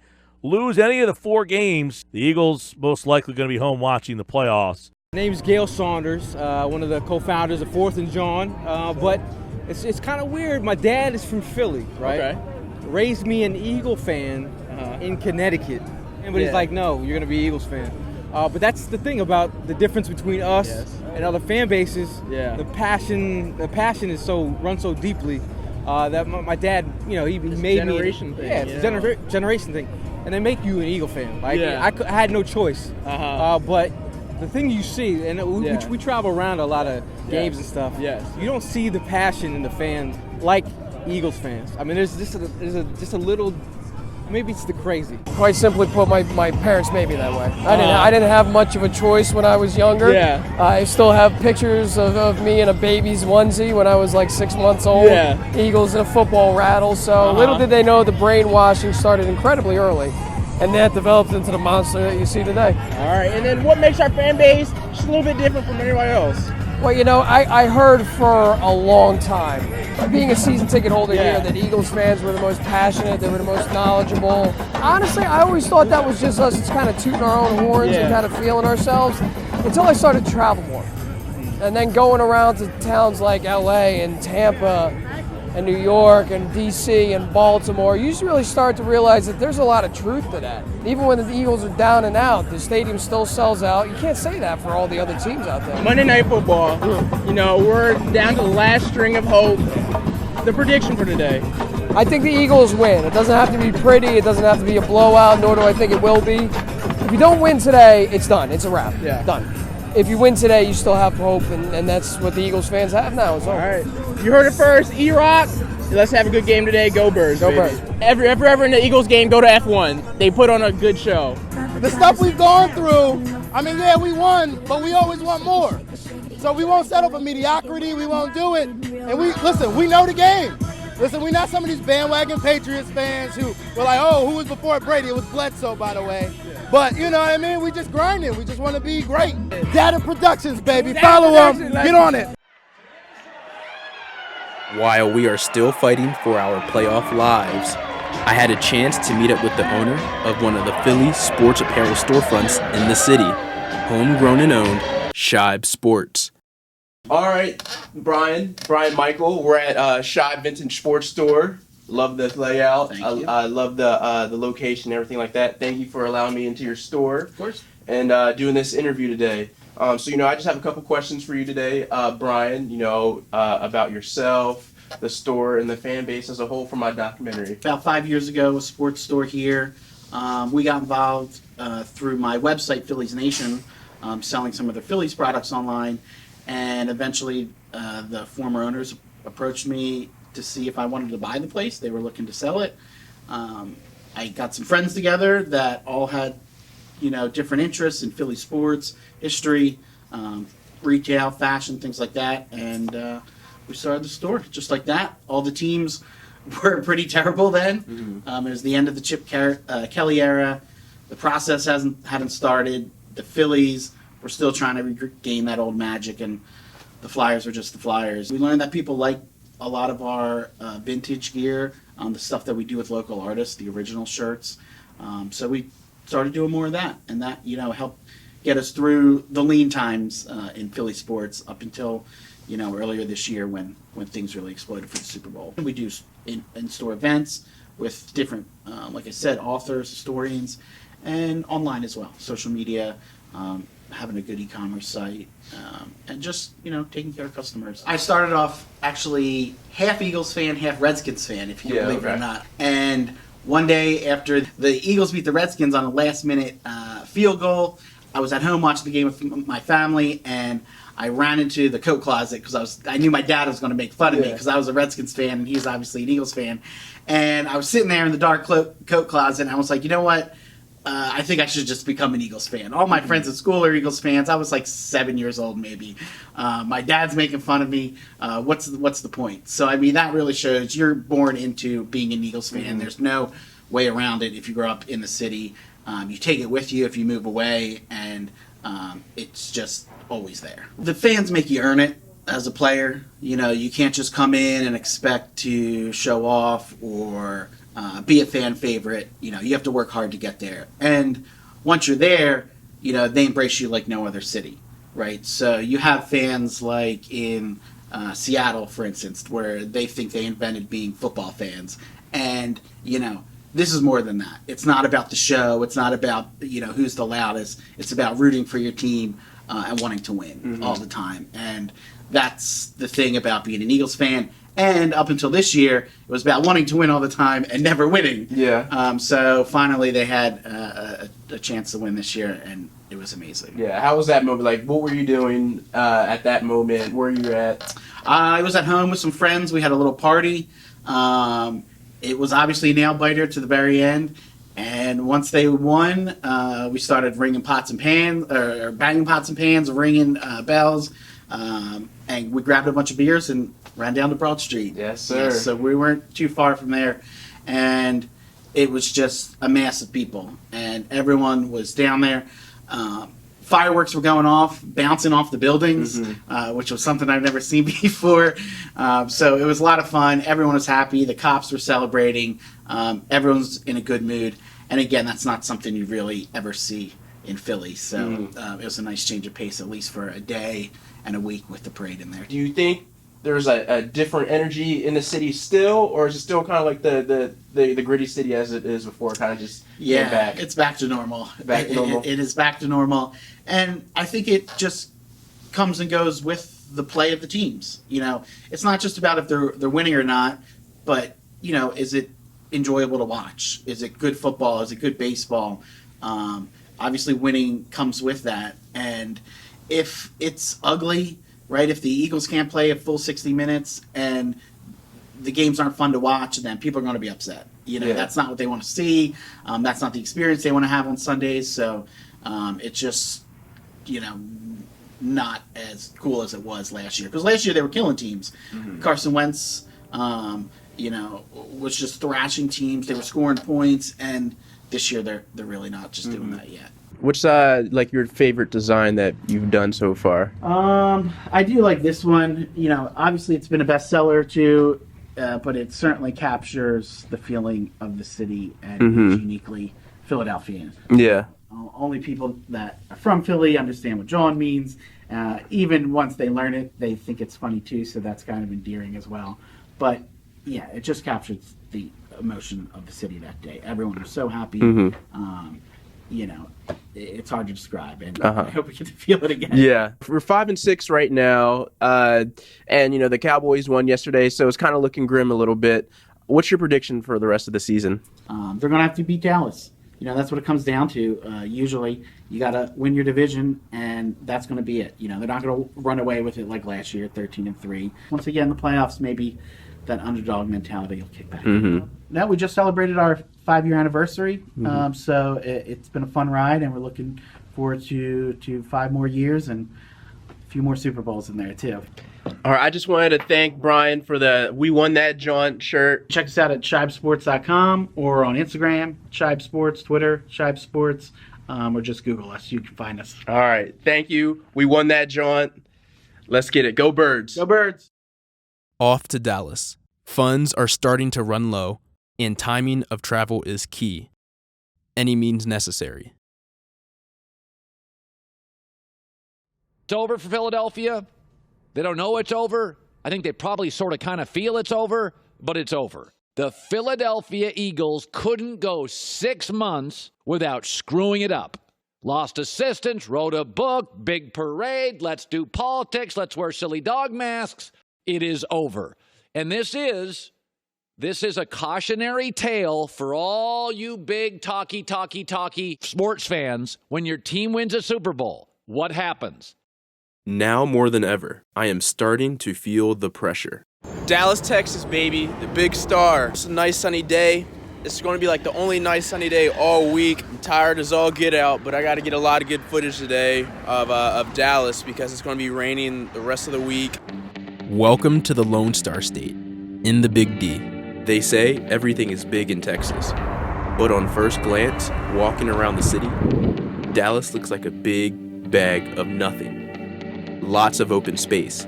I've only been here for a couple hours, but you can tell Texas ain't got a lot of whole pretty green scenery. Dallas Magazine writer Peter Semek published an article called Lost Dallas, culminating the initial vibe of the city, saying Dallas is transient in nature. The city tends to build, evolve, destroy, replace, and erase habitually, leaving no marks of the past, only looking toward the future. Quick to pull the trigger, the raw prairie was developed into rich cotton fields. Tiny trading posts grew into burgeoning commercial centers. A small frontier town became a major center of the cotton, railroad, merchant, oil, and financial industries. The Texas frontier has always symbolized the notion of wide open possibilities. Settlers moving west for the quest of fortunes, the hope of hitting it big in the oil industry, holding the boom or bust philosophy close to the holster, but that meant losing historic neighborhoods and landmarks in the process, creating an invisible history. I hate to say it, but Dallas actually has a lot to offer. So I head down to the Deep Ellum district in Dallas to hit up Pecan Lodge, where supposedly they have the best barbecue in town. I got that triple meat plate with ribs, brisket, and sausage, side of mac and cheese and greens. It was the best barbecue in my life. It was raining a lot while I was there. But what's better than chili on a cold, rainy evening? Simple goodness in a bowl, chasing it down with carrot cake. You also can't forget about the Tex-Mex at Torchy's. Being that I lived in San Diego for many years, I know what good tacos are. Now being full, time to see some cowboys ride a bull off to Fort Worth, the rodeo capital of the world. In the Trinity River area, it's easy to get to Fort Worth from Dallas via train, where all the cowpokes come to show their mettle on the grand stage as fans watch. In 1918, Fort Worth started hosting the very first indoor rodeo, which now holds shows every Friday and Saturday. Men and women from all over the world try their hand at cowboy stardom. They say bull riding is the most dangerous sport in the world. And after seeing this with my own two eyes, I have to agree. You're riding this big, raging beast trying to knock you off. Man, I don't know if I could do this for a profession, but I'm down to do the simulation. So I took my talents to a country music dance hall to ride a mechanical bull. 14 seconds on a steel steed is good for a rookie like me. While the food in Fort Worth was all fine and dandy, football is the heart and soul of the Lone Star State. More specifically, the Friday Night Lights. Growing up watching the Friday Night Lights football movie and series about the Permian Panthers has always made me want to go to Texas and experience a game for myself. Here's to God and football. In 10 years from now, Street, good friends living large in Texas. Texas forever, Street. And I came at the right time to do that. 'Cause now, it's Texas high school playoff football. High school football is religion in Texas. From small towns to the big cities, Texans can't get enough of watching young men play the game for their respective towns. The cost of this new high school football stadium is making headlines. The price tag, a staggering $72 million. The most expensive high school stadium in the country, costing more than many college stadiums. Mostly paid for by Katy taxpayers, minus a few million that was made by selling the naming rights. Cross-state rivals in Allen, Texas, outside Dallas, have a $60 million stadium. And in nearby McKinney, they're spending $70 million for a stadium that's under construction. How much of this is keeping up with the Joneses or keeping up with the fellow Texans? It's not keeping up with the Joneses. It's going to serve 1,000 kids on any given night. In 2018, 26 out of the 32 high school coaches in the playoffs had a six-figure salary, peaking at about $150,000. It's more than just a game. It's a way of life. And I had to see that for myself. Even though it was a Saturday, I went up to Frisco, Texas to see the Division I-A quarterfinals matchup between John Tyler and Highland Park, who have been undefeated in 28 games straight.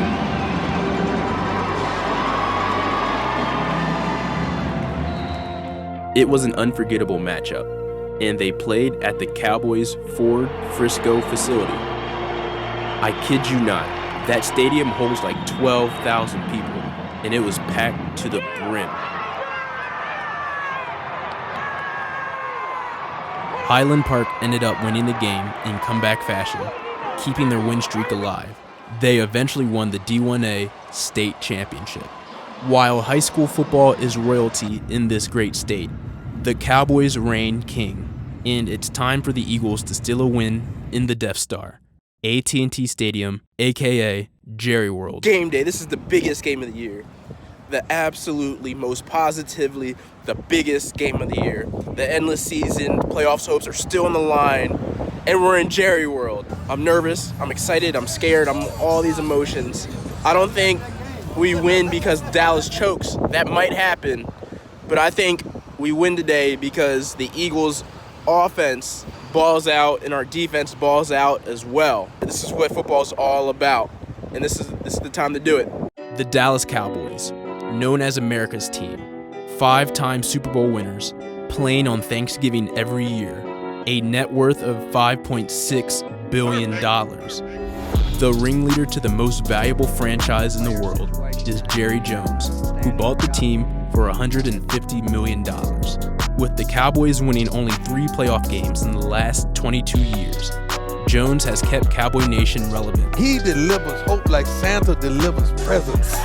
And he is so eloquent in allowing these wonderful fans and this organization all around the country to believe that the Cowboys have a shot. Which is what Dallas, Texas has always been about. While he keeps selling his fan base a promise for better days, they lead the NFC East division for playoff seeding.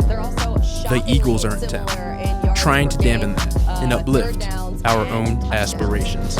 I mean, look at Dallas' history. They always choke, so we'll go down there and make them choke. Coach Garrett has a great saying, and I don't know where he got it from, but winners worry about winning, and losers worry about winners. If they beat Dallas, they're going to run the table. They'll go to LA and beat the Rams. They'll beat the Texans. They'll beat Washington. If they beat Dallas. At this point, the Eagle season is officially on the brink of being over if we can't beat the Cowboys. And in my eyes, if we didn't make the playoffs, my documentary would have most likely been a wash, because we didn't even get to defend our title fully. They got these ancient rings that don't mean nothing no more when they bragging about it. You know what I'm saying? They need to come to the new millennium and get what we got. We rock. That's it. All right, short and sweet. We're wild. The brand that makes, it brings everybody in, and it's America's team. Whatever. For as much crap as we get, throwing snowballs at Santa, all that good stuff, it's a good fan base. It's family. Like, you ever go to Philly for a tailgate, anything like that, you go around here, I can walk into any Eagles tailgate around here.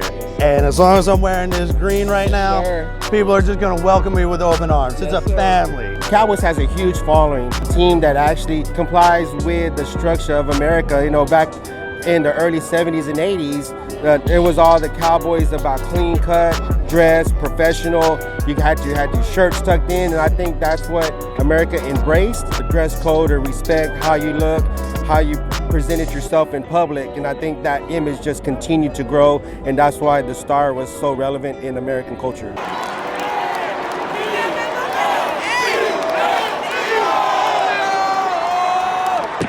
Extra men on the rush.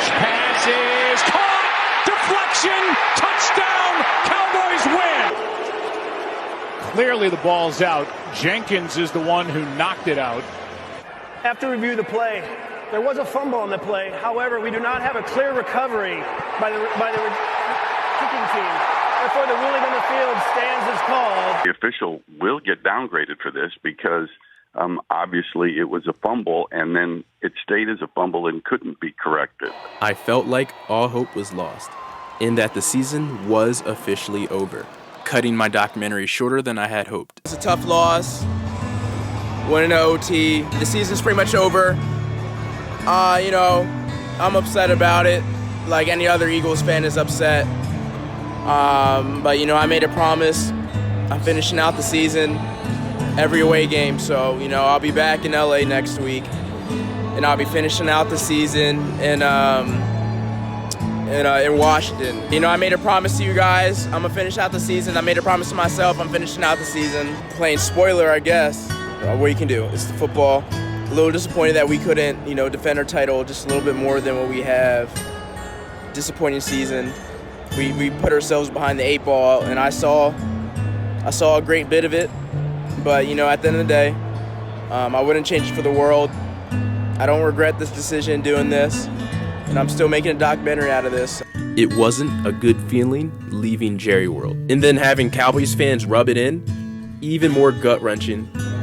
With only a 7% chance of making the playoffs after this crushing defeat, there is still light. The casket hasn't closed yet, and that's all this fan base needs. Just a chance. I'm not going to give up on this team unless they put us 6 feet deep under officially. There is still a glimmer of hope.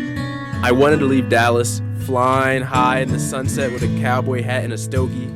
Obviously, that didn't happen. And to add insult to injury, I have to sleep on the cold airport floor after this crushing loss. But off to Los Angeles. The lights may be dim on the Eagles season, but the sun and stars shine bright in the city of Angels, the second largest city in America. Tip the world over on its side, and everything loose will land in Los Angeles. Hollywood, the Boulevard, and Valley create the entertainment capital of the world. The home of Venice, Malibu, Santa Monica, and Long Beach. Wealth in Beverly Hills, Bel Air, and Calabasas. Traditional neighborhoods like Inglewood, Watts, Pico, Melrose, Koreatown, and Chinatown. Anybody who is anybody has some sort of connection here. And the Los Angeles Rams this season are in the know. The in crowd, per se.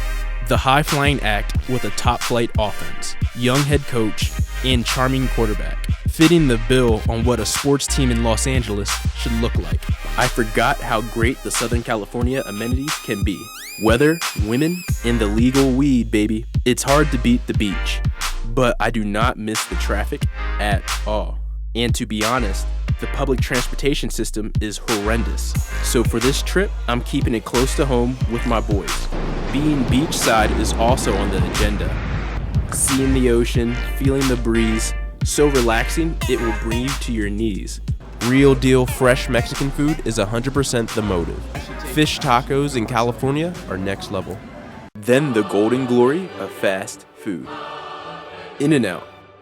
Native Californians crave this place. The animal style fries are where it's at. 21-17, Eagles today. It's gonna be interesting. Hopefully, Nick Foles can get it done. There. It was great catching up with old friends and doing old things. But there still is a job at hand. The Eagles are a 13.5-point underdog in the matchup versus the Los Angeles Rams. So I went to the Coliseum for the classic David versus Goliath matchup. I met up with the SoCal Eagles family at their tailgate, getting acquainted with the California Eagles fan base. Family, the fellowship, I can go on and on and on. All right, yes, sir. What's your prediction for today? Eagles will win by 2. Okay, Eagles win by 2. Chris, thank you. Remember SoCal, Eagles family right here. Shout out, President. I was having a great time and capturing great interviews from fans. But don't think I forgot about how the Eagles fans travel. Just like anyone else, Eagles fans love traveling to California. We're from Philly, no one likes us, we don't care. And just like the highways throughout the city, the tailgate scene is just as similar, packed and bumper to bumper. But that's not stopping anyone from having fun in the California sun.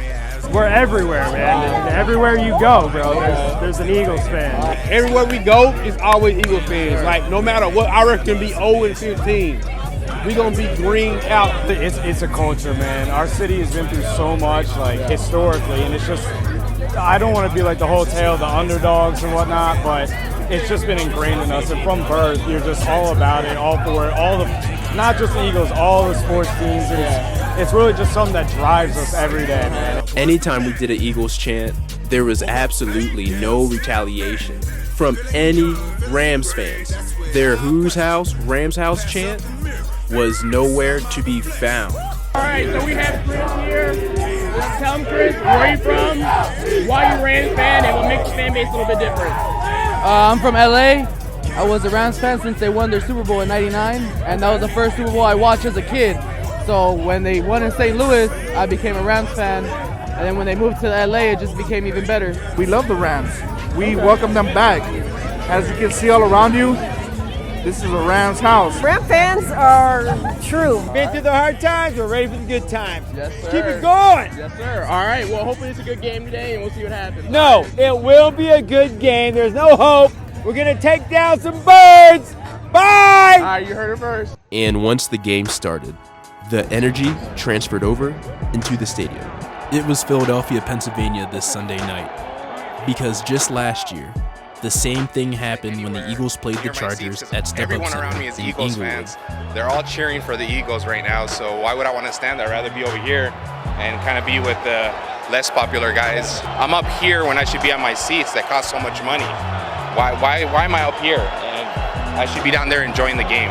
If your football team's not putting on a show and your name's not the Lakers, it's going to be pretty hard to fill seats. And even with the Rams being good and putting out an entertaining product, they were still having attendance issues.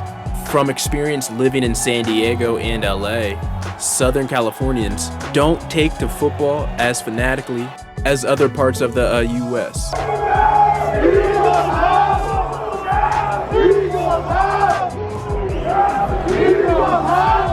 Credit to the Eagles, though. Played a good football game tonight. They're right back in the mix for that wild card in the NFC. Seahawks, Vikings currently hold those spots. But you guys, Nick Foles, will he lead them back to the postseason? It was officially ski mask season because the Eagles were stealing games from here on out. The fire of life is still burning for the Eagles, with 2 weeks left to make it happen. While the sunny and warm weather in California was a nice change of pace, time for a quick break. Back home to Salt Lake for Christmas. The tradition in the Turner household is that we spend Christmas together as a large family. So my grandparents and uncle come from Pennsylvania, cousin from Florida, uncle from Atlanta, all come over, and we had a good time. We were jolly, we drank, we ate, we drank some more, and we ate some more. We snowmobiled in the mountains of Utah and all that good family stuff. But besides my one uncle, who is a Redskins fan, who declined to be interviewed, I might add, we are all Eagles fans. And our eyes were glued on the screen when the Texans came to the link.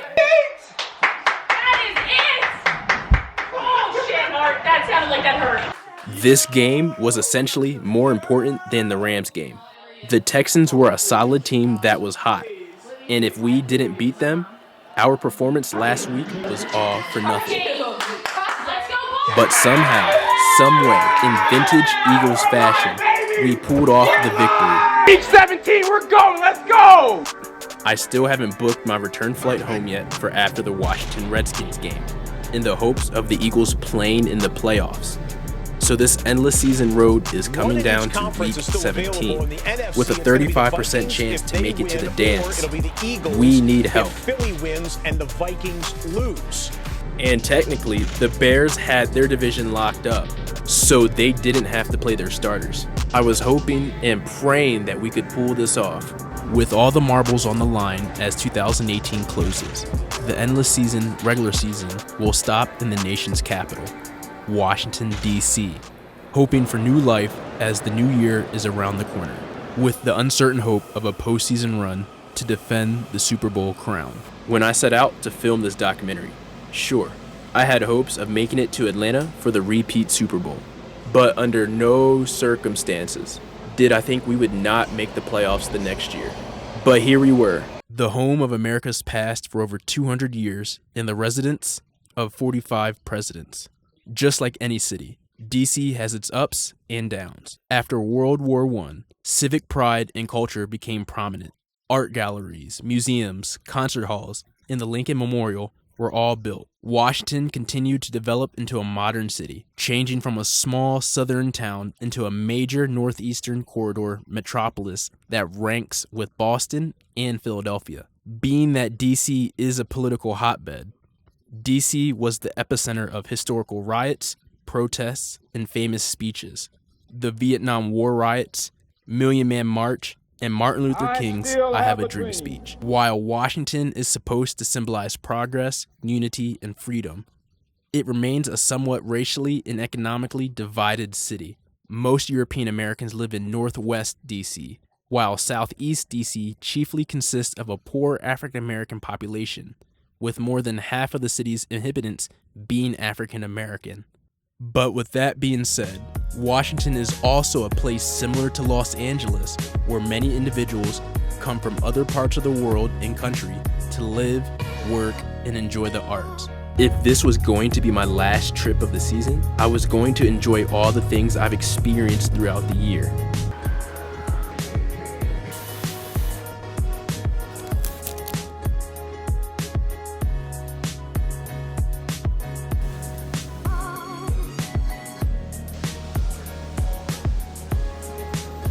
I felt weird all week. I just felt in limbo. I didn't want to go home. Didn't buy my flight to wherever I was going to go. But I had hope it would be to Chicago. I had been rocking the Nick Foles jersey ever since we started to go on that run. I couldn't mess up the mojo. You know, every year we say this is our year. We're never like, no, this is a rebuilding year. We're gonna take our time this year. No, we always think we're going to the Super Bowl every year. We may not, but we always think so. I think we're going to get in. I think the Vikings are going to get the butt whoop today about the Bears. So I think that's going to put us in there, and we're going to get this win. All right. Well, hopefully that happens, and we make it and keep it rolling. Go Birds, baby. Go Birds. Thank you. You know what? I've been to a lot of Redskins games here at home, and you know what? Everybody's cool. And, you know, if the Giants are coming in, if the Eagles are coming in, everybody's cool. Everybody hangs out together, and I think that's pretty cool. I'm half rooting for the Eagles. I'm going to tell you what. I'd like to see them get in. I'd like to see them beat the Cowboys, and the whole family's from Pennsylvania, so I'm not hating on the Eagles. Do we make the playoffs or what? Did the Vikings lose today? Do we win today? What happens? We're definitely winning. I think the Bears are going to play hard. I think we squeak in there. Yep. All right, we're squeaking in there today. Ski mask! Let's go Bears! Let's go Bears! Let's go Bears! Let's go Bears! A gift from the Chicago Bear gods, and here are the Eagles now. At least me, the unthinkable has happened with them getting into the playoffs, especially when Carson goes down. I feel like I'm reliving last year all over again. I mean, I tweeted out, it's happening again, because at this point, what the heck do I know? What the heck does anyone know? This team is special, and they're playing well on all cylinders. I could not believe it. We made it to the playoffs. Against all odds, everyone was counting us out, but we made it. By the grace of God. Now all the fun is done in DC. Time to get serious and learn something. Never having been to DC before, I was excited to experience the museums. But I ended up learning something else about our nation at the Capitol. Mounting pressure on the Washington Redskins to change their name. Even President Obama has weighed in, saying he thinks the name should be changed. Washington Redskins owner Dan Snyder was welcomed to a team rally by fans warmly singing the NFL franchise's fight song, Hail to the Redskins. Hail to the Redskins! Controversy that doesn't seem to be going away anytime soon. Our Indian tribal nation wants the NFL to be on the right side of history in the fight against racism. I respect the feelings of those who are offended by the team name, but I hope such individuals also try to respect what the name means. Snyder also says he has the support of 90% of Native Americans. Big difference between Washington's name and all the other names is that one is a racial slur and the others are not. ABC News consultant Christine Brennan says other teams across the country with controversial mascots will likely be impacted by what happens with the Redskins. We are Redskins Nation, and we owe it to our fans and coaches and players,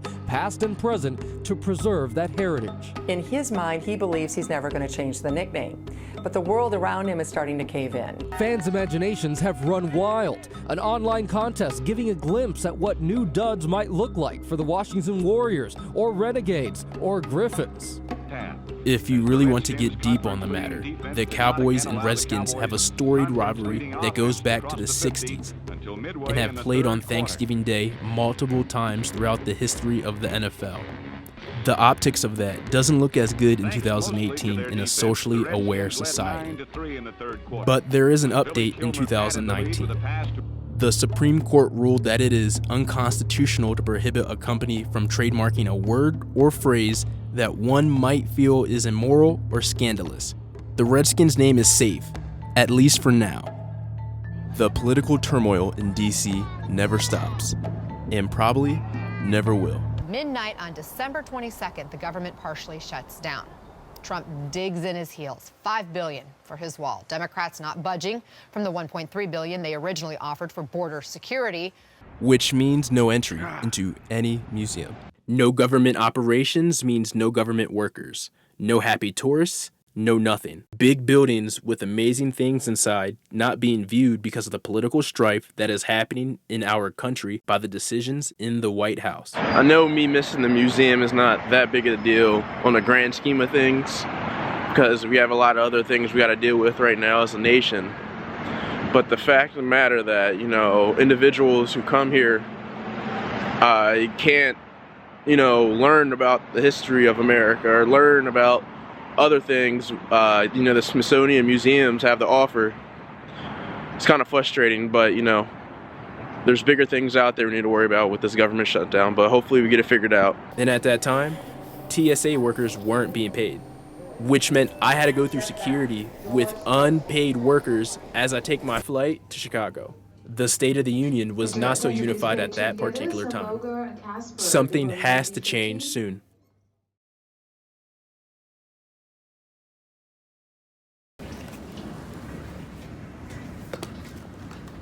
The Sweet 16 of the NFL season.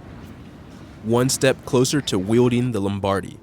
A month ago, that was a far-fetched dream for an Eagles fan. Let's go. Time to but rock. reality is just as red as the pill is in the Matrix. And the chance is there for the taking. No home field advantage, on the road, in hostile environments. Chicago! The Windy City, off the Great Lake of Michigan. The third largest city in America is as ruggedly beautiful as the cold days of January are wintry. Being called the city in the garden for their historic accumulation and system of nature parks, but also being the former home to infamous mob boss Al Capone and the Chicago Outfit. That Midwestern hospitality mixed with hardened city slicker personality, this place is just as amiable as it is arduous. I have a couple more days before the game, so I'm gonna go around to see what Chi-Town has to offer. Just like any major U.S. city, Chicago has its fair share of iconic marks, like the giant bean at Millennium Park, Wrigley Field in North Chicago where the Cubs play, University of Chicago on the south side next to Midway. With its harbors and river that runs through the city, Chicago is a scenic place where around every corner, a photo opportunity awaits. Even with all the beautiful sights, the glam versus grit theme of the city is holding true. Al Capone and the Chicago Mafia outfit in the south side of Chicago created war with the Irish in the north side in the 1920s. While the south side of Chicago has greatly changed, many things have stayed the same. The south side is now infamously known as Chirac. It shot more than 400 killed. The 4th of July weekend was especially violent. Around 100 people were shot in just over 4 days. And it calls for drastic action. Bring in the National Guard. While sending in the Guard to help police in Chicago is technically possible, Governor Pat Quinn tells CNN it's, quote, not an option. And Chicago police say they don't need the help. It's not an issue of resources. Chirac has had a significant cultural influence on the music industry pioneering drill music since the early 2010s, defined by its dark, violent, nihilistic lyrical content and ominous trap-influenced beats. Chicago rap trailblazers like Chief Keef, Lil Reese, and Young Chop have all helped the hardened Chicago region reach national limelight. Chief Keef's widely acclaimed debut album, Finally Rich, made waves through America, giving a glimpse into the vibrations of the Chicago struggle. I decided to take a bus to see the University of Chicago, which is on the south side. While the campus and surrounding area is pretty nice, when riding the bus through the south side, I could still see the poverty and devastation. One of my favorite rappers and philanthropists, Chance the Rapper, is a person from Chicago I see really trying to give back to the community and try to uplift those who have been through hardship and injustice. But back to regular scheduled programming. The distinction between a New York and Chicago dog is in the toppings. It's a strict script to follow, and you must top the dog in this order: yellow mustard, relish, chopped onions, 2 tomato wedges, pickle spear, 2 sport peppers, and just a dash of celery salt. But absolutely no ketchup under any circumstance. But Chicago has other delicacies, so off to Little Italy, where Al's Italian beef rules the Chicago streets, where it's arguably the face of Chicago cuisine. Al's Beef has been serving up these sandwiches since 1938. The Italian beef was so good, I murdered the sandwich. Let's not forget about the deep dish pizza. More like a savory cake, your knife sinks through layers of meat, vegetables, tomato sauce, dense mozzarella cheese, and cracker-like crust. I tried out Giordano's. While everybody has their favorite choice, I wasn't disappointed in my Chicago deep dish experience. The Jekyll and Hyde complex of Chicago is like none other, where the beauty can flip to the brutish on a drop of a dime. As the Eagles fans enjoy the fun, we all realize there's a game to play. To make it to Wild Card Weekend, to face the historic franchise Chicago Bears at Soldier Field in January, it gets no better than this for some playoff football. Time to pull off the upset. The Ski Mask Way versus the Monsters of the Midway. The Chicago Bears, aka the Monsters of the Midway, were started by one of the NFL founders, George Halas. The Bears still hold the NFL record for most wins by any franchise with 761. This team complements the city of Chicago. While there's always beauty in a win, the Bears have a long tradition of tough and intimidating defenses, hence the nickname Monsters of the Midway. Midway is a reference to the Midway Plaisance, the park in front of the University of Chicago where games in the 1940s would be played. And the Monsters have appeared consistently through the almost 100-year history of the program. Bill George, Dick Butkus, Mike Singletary, Brian Urlacher, to name a few, are some of the most famous Chicago Monsters. The popularity of Monsters of the Midway was renewed by the dominant Chicago Bears defense of 1985. That year, the Bears went 15-1 in the regular season. In the playoffs, the Bears posted 2 shutouts against the New York Giants and Los Angeles Rams to go on and defeat the New England Patriots 46-10. After years of mediocrity, the fanbase finally feels like they now have another team worthy enough to wield the nickname in 2018. The Chicago Bears arguably have the #1 defense in the NFL with their newest trade acquisition, edge rusher Khalil Mack, who is definitely a monster, a former defensive player of the year. With a defense this fierce, the fanbase truly felt they could go on a Super Bowl run. The Bears have one of the most passionate fan bases in all of sports, and they made sure to let me know. I'm going to go with 24-14 Bears. Okay. And I'm being generous there. George Halas is can be named the inventor of the NFL. So, there's the history, there's the tradition, and there's Chicago. Just hardworking people just want to see a good team succeed, you know? The atmosphere and the vibes are just similar to the Chicago Cubs, which is ecstatic and just electric. Even when we weren't good, we talk shit. And even when we're good, we talk shit. And now that we're champions, we talk even more shit. With the freezing breeze over Lake Michigan before kickoff, Everyone knew it was going to be a defensive battle. It was so cold during the game. I had layers of clothing, ski mask on the whole time, and my insulated gloves started to let the cold seep in. This is what football in Chicago and in January should feel like. The game was nip and tuck defensively and came down to the very last minutes. Season's on the line right now. 4th down. Everything on the marbles right now. On a 4th and goal, the Eagles received some Foles gold to Golden Tate. After a failed conversion, up by 1. Let's go! It all came down to this. Bears setting up for a field goal to win the game. It's not looking good. And the fate of this film lies on one kick.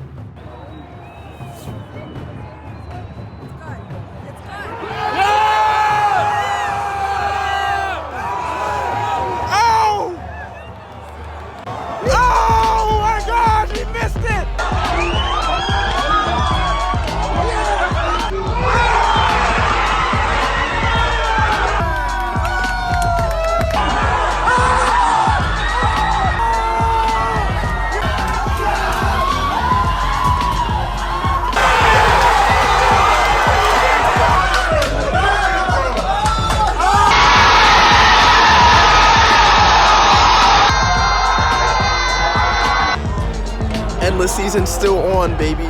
We are still on. We are still on. Ski mask!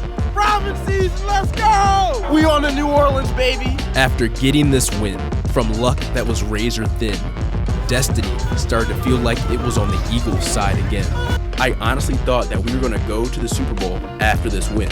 Everything just felt like it was falling in place once again. Just like last year, it was time to go back to New Orleans for some redemption. Nick, you are the danger.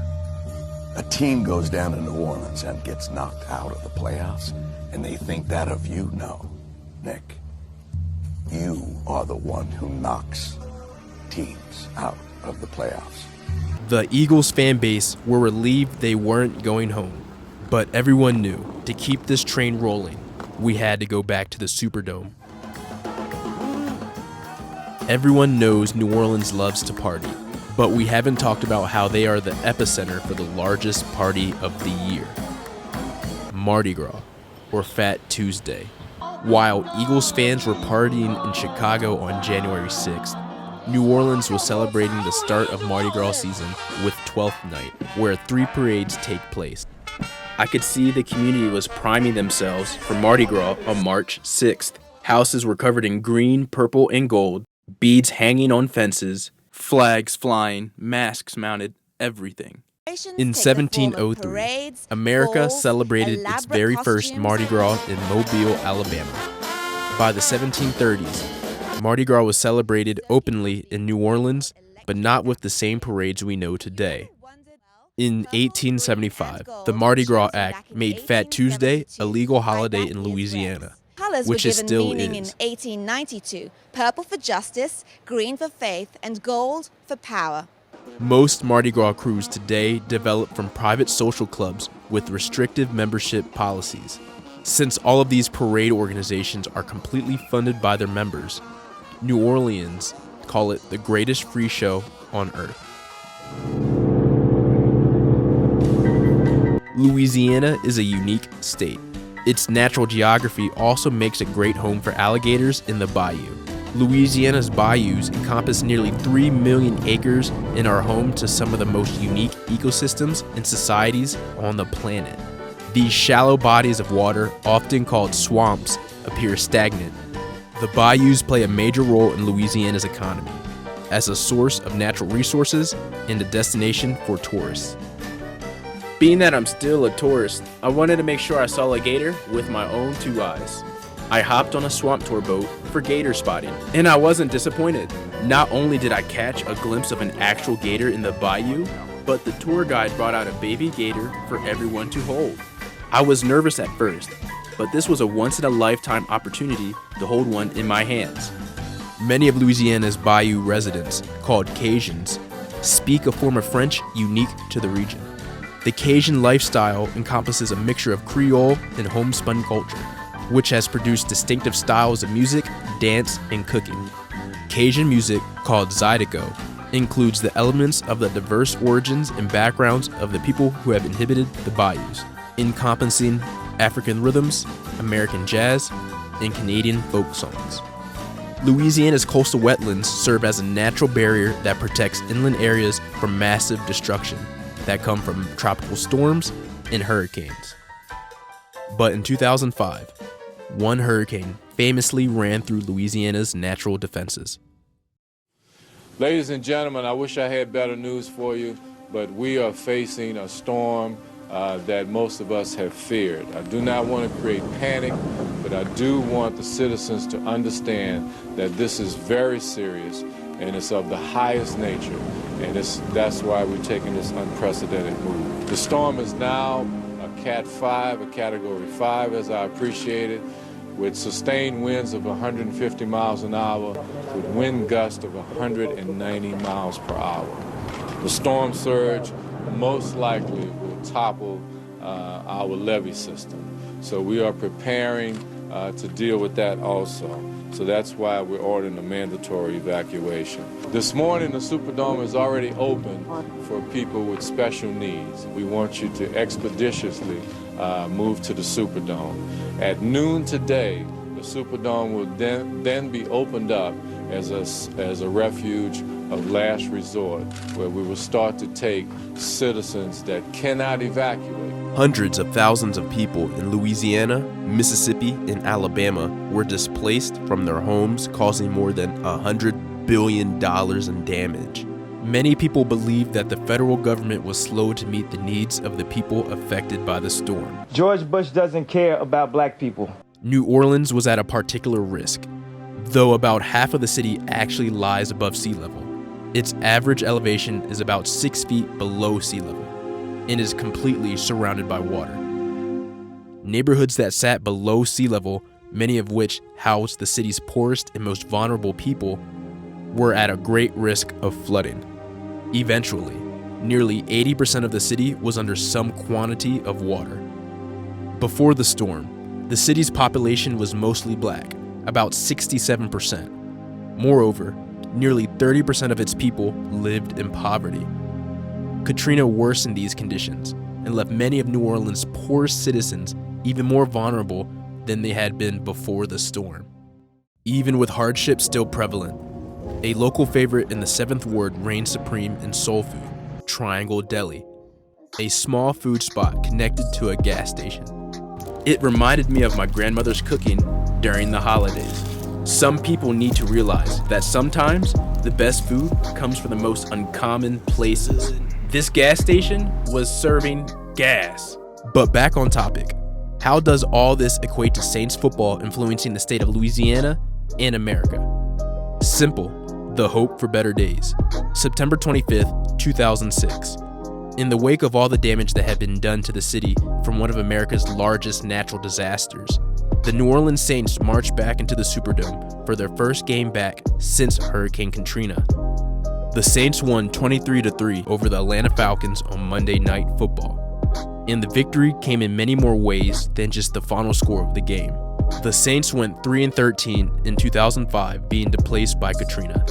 Owner Tom Benson strongly considered moving the team to San Antonio, Texas.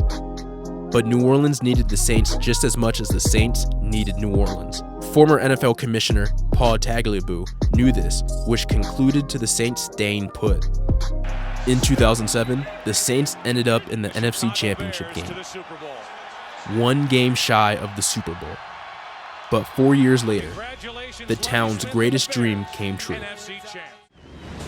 This is what we have been waiting for. 2 number 1 seeds matching up for the first time in 17 years. Manning in the shotgun puts Conley in motion. Looks in his direction. He's picked off! He's picked off! It's Tracy Porter again! He's running free! He's going to go all the way!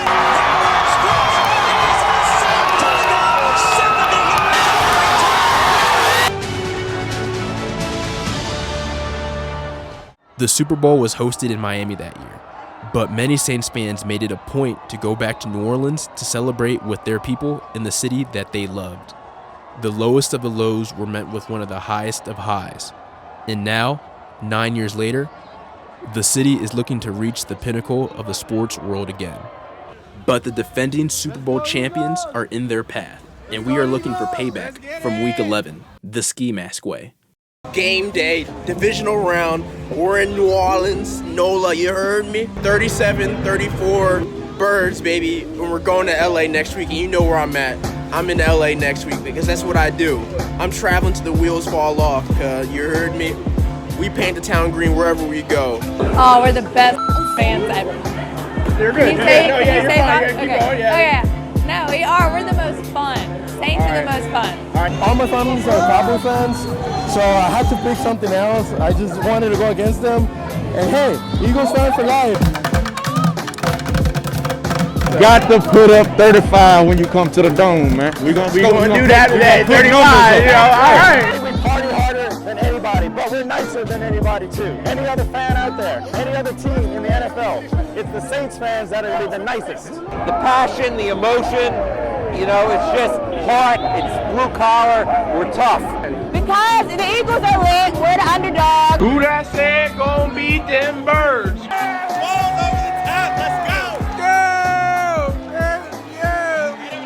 14-0, baby. We in the Superdome, baby.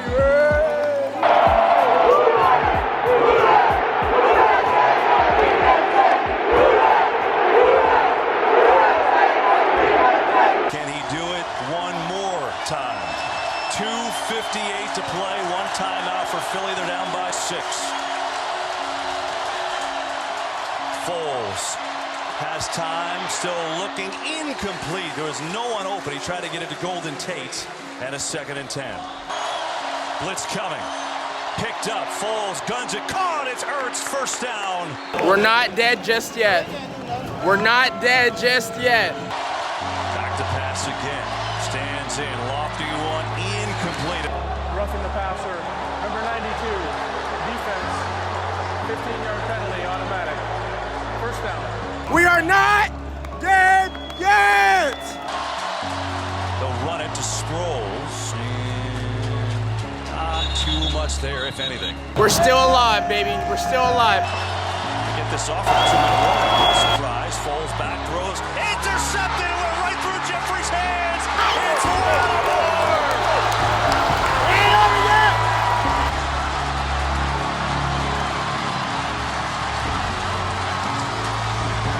Now it's over!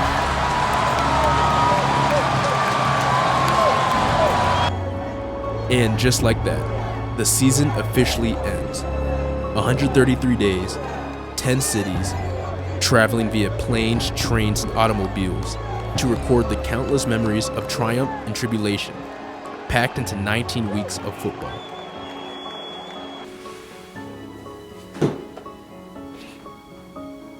Yeah, I was really upset about losing to the Saints in the playoffs. Ring dreams are always the goal for an Eagles fan, but I am not disappointed in myself, the fans, or the team. Our passionate energy willed us into the most improbable playoff run in recent Eagles history. And I am blessed to be able to see every moment of it and share it with the Eagles fan base. I wanted to end the season in Atlanta, but ending the season watching the sunset over the Mississippi River is still a sweet experience. Many people thought I was crazy for taking on this adventure.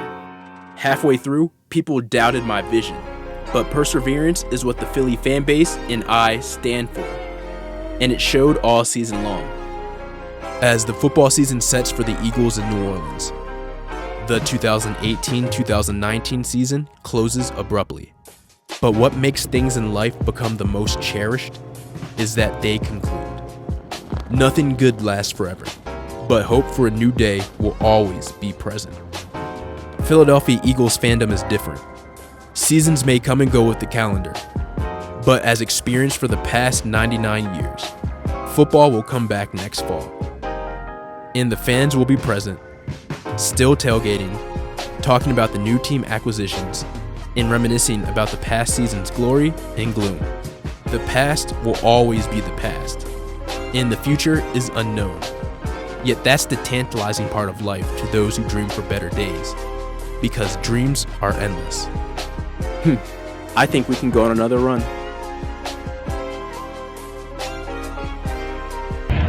Yo, you see where I'm at. Week 1, 2019, I told you, this is endless. The endless season wrapping up today.